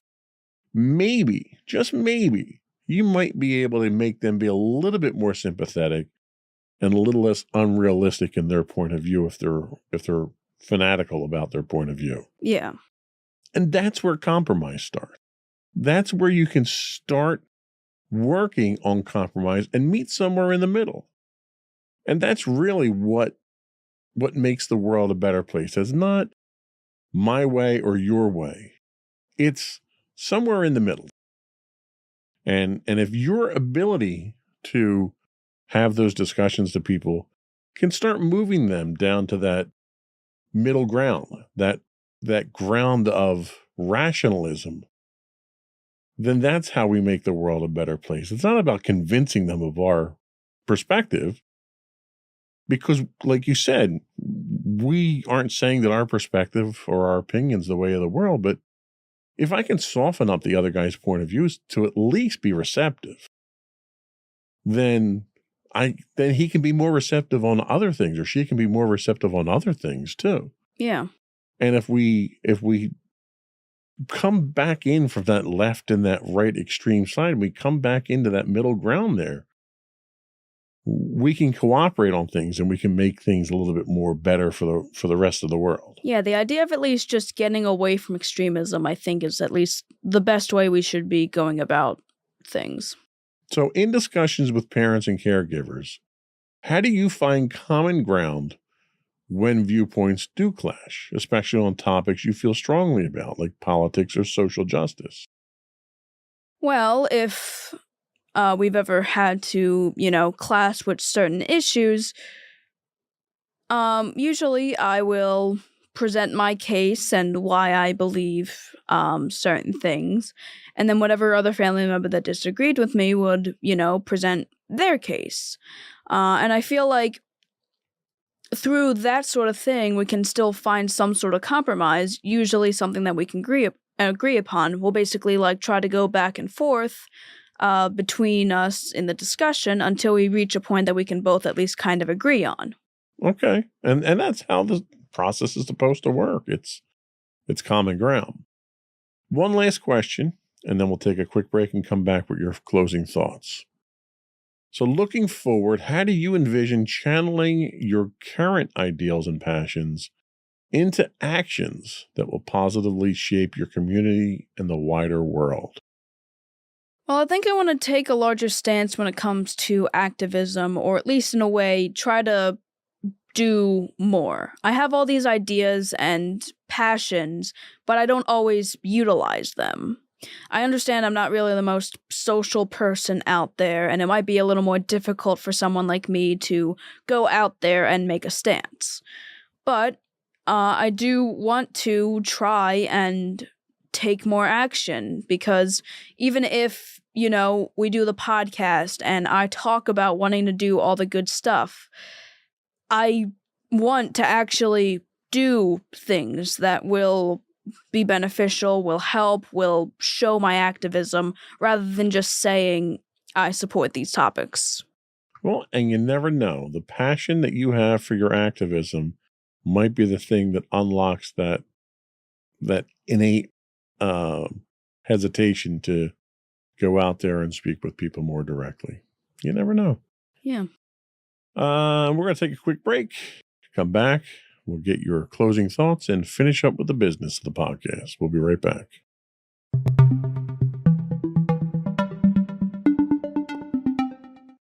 All right, so to everybody out there, I just want to say that adolescent idealism is a pivotal point in teens' lives, as it pretty much will eventually shape them into the person that they're going to be when they become adults, and how they view the world and what they're going to do with it. And I feel that to the parents out there, the best way to, cope with a teen that is very expressive in their ideas is to at least support them. Even if you don't support their arguments, or you don't really have the same beliefs as them, the idea of at least it's supporting this stage in their life, instead of just saying, oh, you're just a kid, you can't be thinking that kind of thing, those kind of things, or, oh, you're just a kid, you shouldn't be worrying about that sort of thing. I feel like we should at least be encouraging that sort of thing, because teens are very smart and teens do have these ideas. And I think we kind of need to stop treating it as like, oh, it's just a kid being rebellious, or it's just the point where it's like, oh, the kid just doesn't understand or something. Amen to that. I couldn't agree with that more. I think it's important that the understand, people my age need to understand that tomorrow's in your hands. It may sound overwhelming at times when people say stuff like that, but if they don't start getting you ready for it now, it's going to be dropped in your lap, and you're not going to know what to do with it. Yeah, and that's kind of what I've had to deal with at this point. It's like I'm literally 1 year away from being considered a legal adult in my country, and it's like I'm terrified. Like I feel like I might be more prepared than other people, but I'm still terrified, and I can't imagine the idea of parents still wanting to restrict their kids at my age from seeing certain things about the world. And it's like, when I actually become an adult and you can't do that, what am I going to do? It's our job as parents to prepare our kids to inherit the world, like the article said. I couldn't agree more. So that's all we had today. Before we do go, I want to once again implore our listening and viewing audience to subscribe to the podcast. Audio versions of this podcast can be found listed as Insights into Things, and audio and video versions of all the network's podcasts can be found as Insights into Things. We're available on Apple Podcasts, Spotify, Google, iHeartRadio, Buzzsprout, etc. I would also invite you to write in, give us your thoughts, give us your feedback. Email us at comments@insightsintothings.com. Check us out on Twitter. We stream 5 days a week at Twitter. No, we don't stream on Twitter 5 days a week. But we are on Twitter, or X, at insights_things. On Twitch, we stream 5 days a week at twitch.com/insightsintothings. We're also on Instagram at instagram.com/insightsintothings, where you can get links to that and much more on our official website at insightsintothings.com. And you. And don't forget to check out our other two podcasts, Insights and Entertainment, hosted by you and Mommy, for now, and Insights into Tomorrow, our monthly podcast, not really anymore though, normally hosted by you and my brother Sam, although that's probably changing soon anyway. Boy, and if that's not a confusing plug, I don't know what is. Hey, I'm not the best at advertising, again. Clearly. Whatever. That's it, folks. Another one in the books. Bye, everyone. Bye.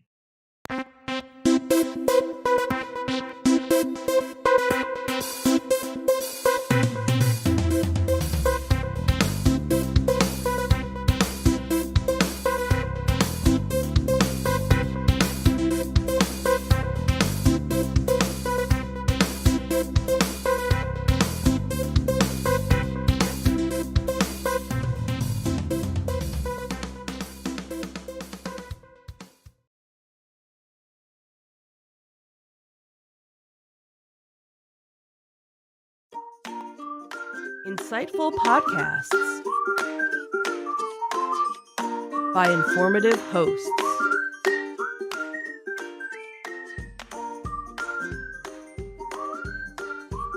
Insights into Things, a podcast network.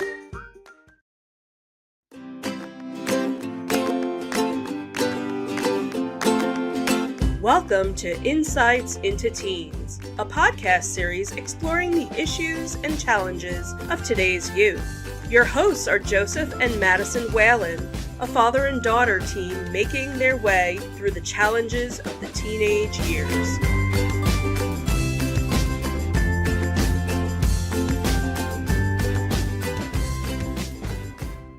Welcome to Insights into Teens. This is episode 186, Boundaries Matter. I'm your host, Joseph Whalen, and my confident and resilient co-host, Madison Whalen. Hi, everyone. How are you doing today, Maddie? I'm doing all right. Okay. I know it's been quite some time since we've been on the air for fresh podcasts. Yep. I think our last podcast was, early December? About, yeah. We had planned on taking the time around the holidays off, which we did, and we were going to start back up after the holidays. Then I came down with a cold, and you came down with a cold, and this and that, and everything else. And we had various reasons that kept us out of the studio. But we are back. We are live as of right now, although when people watch the recording, we won't be. We'll be alive, but not live. Yep. Any big announcements? One big announcement. We picked up an affiliate podcast on the network. Sam, our host of Insights into Tomorrow, has started up his own gaming podcast, No Credits Rolled. He's up to episode 4 on that. Both episodes will be coming out. Episode 3 and 4 will be coming out on Monday. So that's exciting. Anything else exciting that we've got to catch up on? I mean, there probably is stuff. It's just I can't really think of anything right now. See, next time we're off this long, we kind of have to make a list of things. That's true. But today we're talking about boundaries matter. Healthy boundaries are crucial for adolescents to cultivate positive relationships and maintain mental well-being. Addressing unhealthy boundaries and potential relational trauma is achievable, leading to the development of authentic connections through healing and supportive relationships. On today's episode of Insights into Teens, we'll discuss where healthy boundaries end and unhealthy ones begin, and how to deal with such circumstances. But before we do that, I want to take a moment to invite our listening and viewing audience to subscribe to the podcast. You can find audio versions of this podcast listed as Insights into Teens, and you can find audio and video versions of all the network's podcasts listed as Insights into Things. And we're available on Apple Podcasts, Spotify, Google, iHeartRadio, etc. Pretty much anywhere you can get a podcast these days. I would also invite you to write in, give us your feedback, tell us how we're doing, give us suggestions on what you'd like us to talk about. You can email us at comments@insightsintothings.com. We are on Twitter or X at insights_things, or you can find all of our links and all of our episodes on our primary website at www.insightsintothings.com. Are we ready? Sure. Here we go.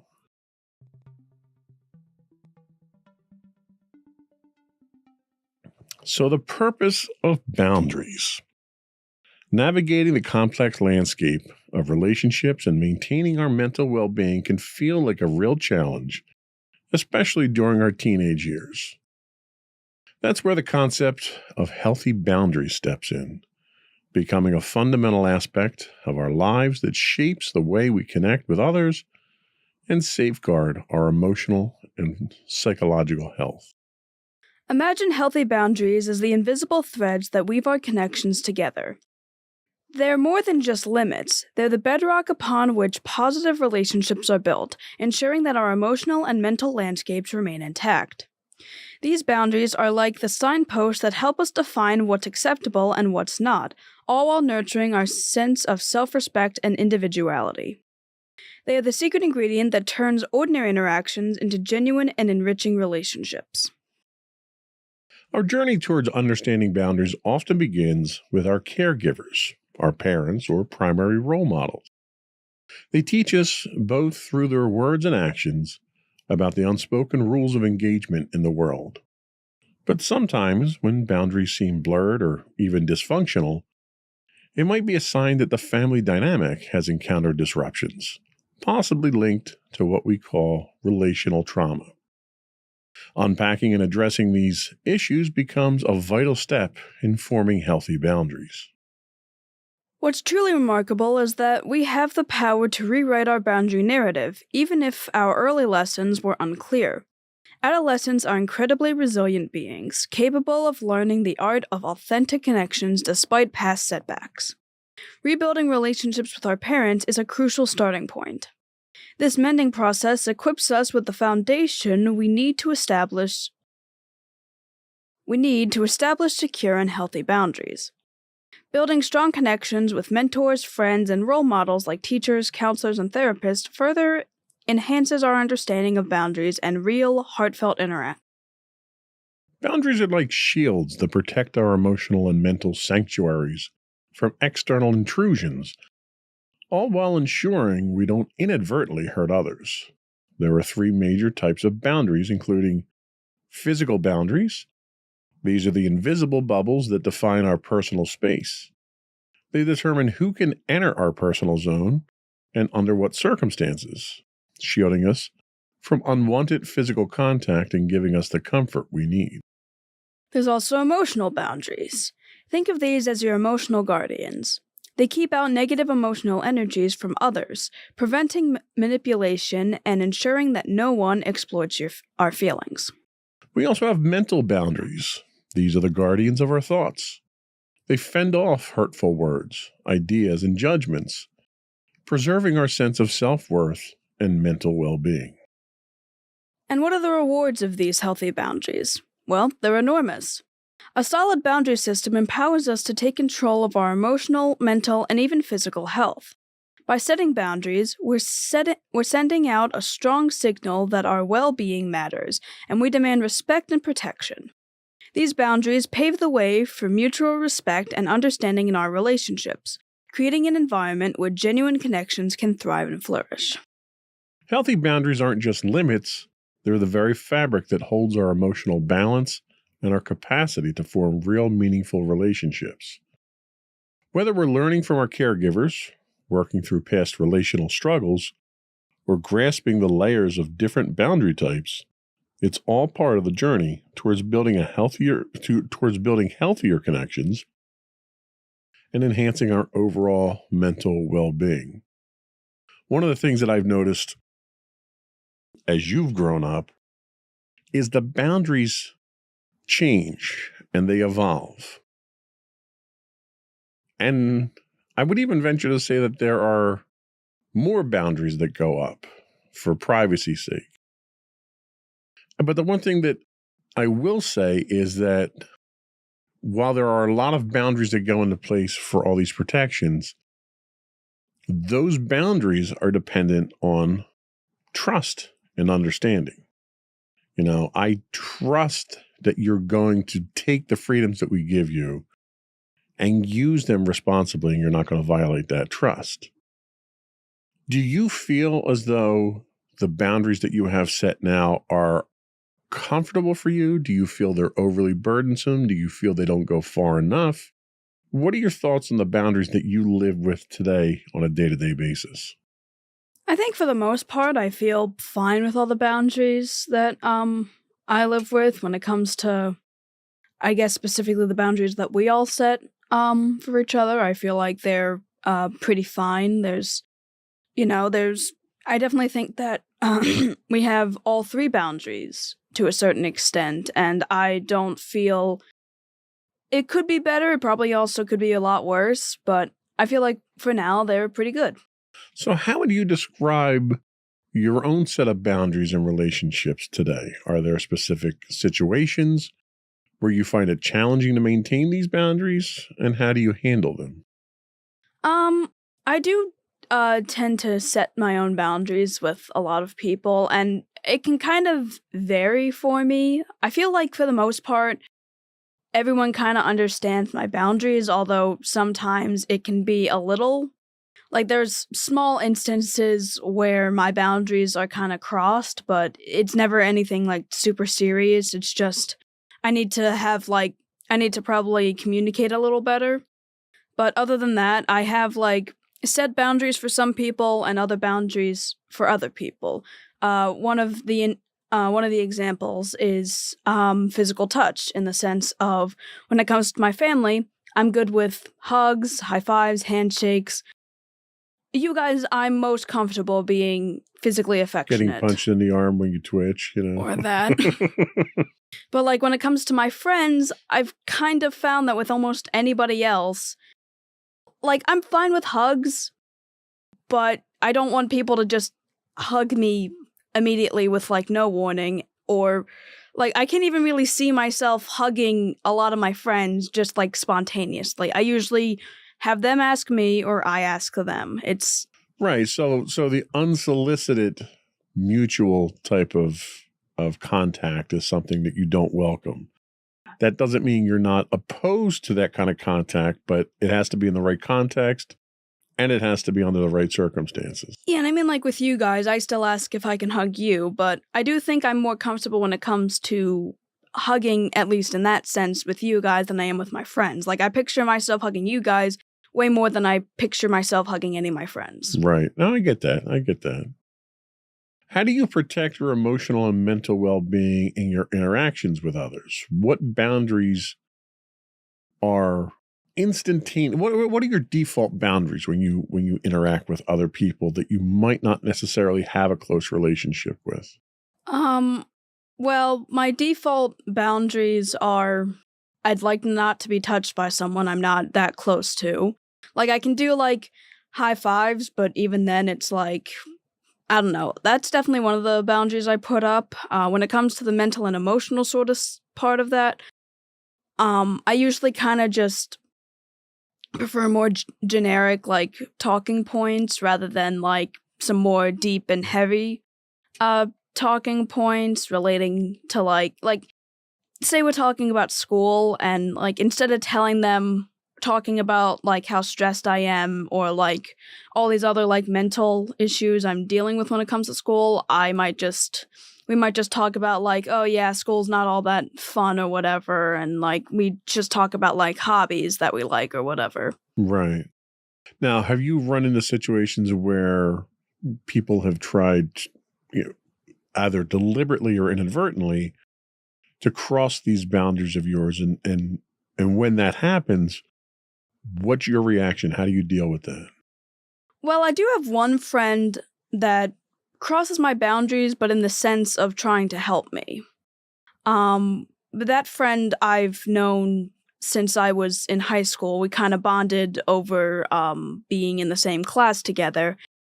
And they I remember they told me that they deliberately want to push my boundaries so that I can, experience more things, because I kind of shelter myself a lot, and that's what I'm comfortable with, and they want to take me out of that comfort zone and actually experience new things, which I feel like is, a genuinely good thing. It's just I'm not always super comfortable with it.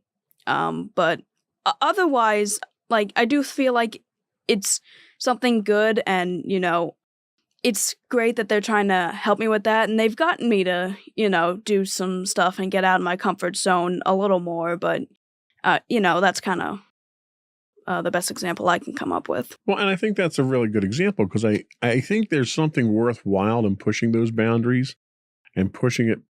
That's how we evolve as people, right? That's how you experience new things. If you're going to hunker down and I don't want to say hide, that kind of sounds detrimental, but like if you want to stay in that comfort zone behind your boundaries, that's fine, but it also limits what you're going to experience in life. Pushing those boundaries oftentimes allows you to experience things you might not normally have, that you might enjoy, that you wouldn't normally have done. The caution that you have to have there is those boundaries are in place to protect you. You put these boundaries up. You know what your limits are. And if you're pushed beyond those limits, it can make for a very uncomfortable situation. So as long as the person who's trying to expand your boundaries, and I think that's probably a better way to express it, is expand them, not press them or Yeah. challenge them. The person who's trying to help you expand your boundaries, as long as they do it in a encouraging and non-aggressive way, it gives you that opportunity to push back and say, all right, look, I tried this. It didn't really work out for me. Let's back off a little bit. As long as they don't keep pushing that point and they respect your decision, then it's a safe relationship, I think. Yeah. So we're going to take a quick break, and when we come back, we'll talk about the types of dysfunctional boundaries. We'll be right back.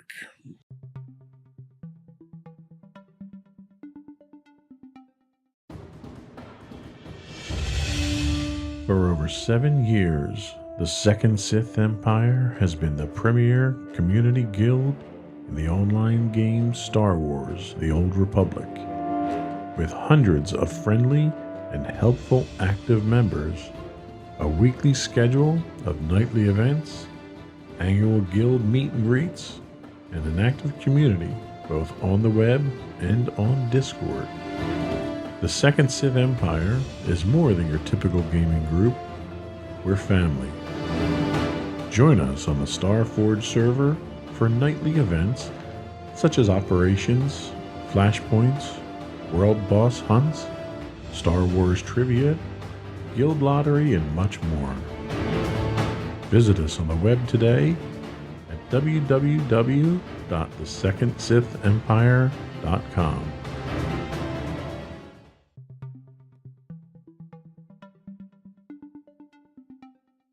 Welcome back to Insights into Teens. Today we're talking about why... I was not prepared for this. That's okay. Today we're talking about why boundaries matter. And now we're going to talk about types of dysfunctional boundaries. Dysfunctional boundaries can manifest in distinct patterns, creating challenges in how we relate to others and navigate our emotional landscape. These patterns can be categorized in two primary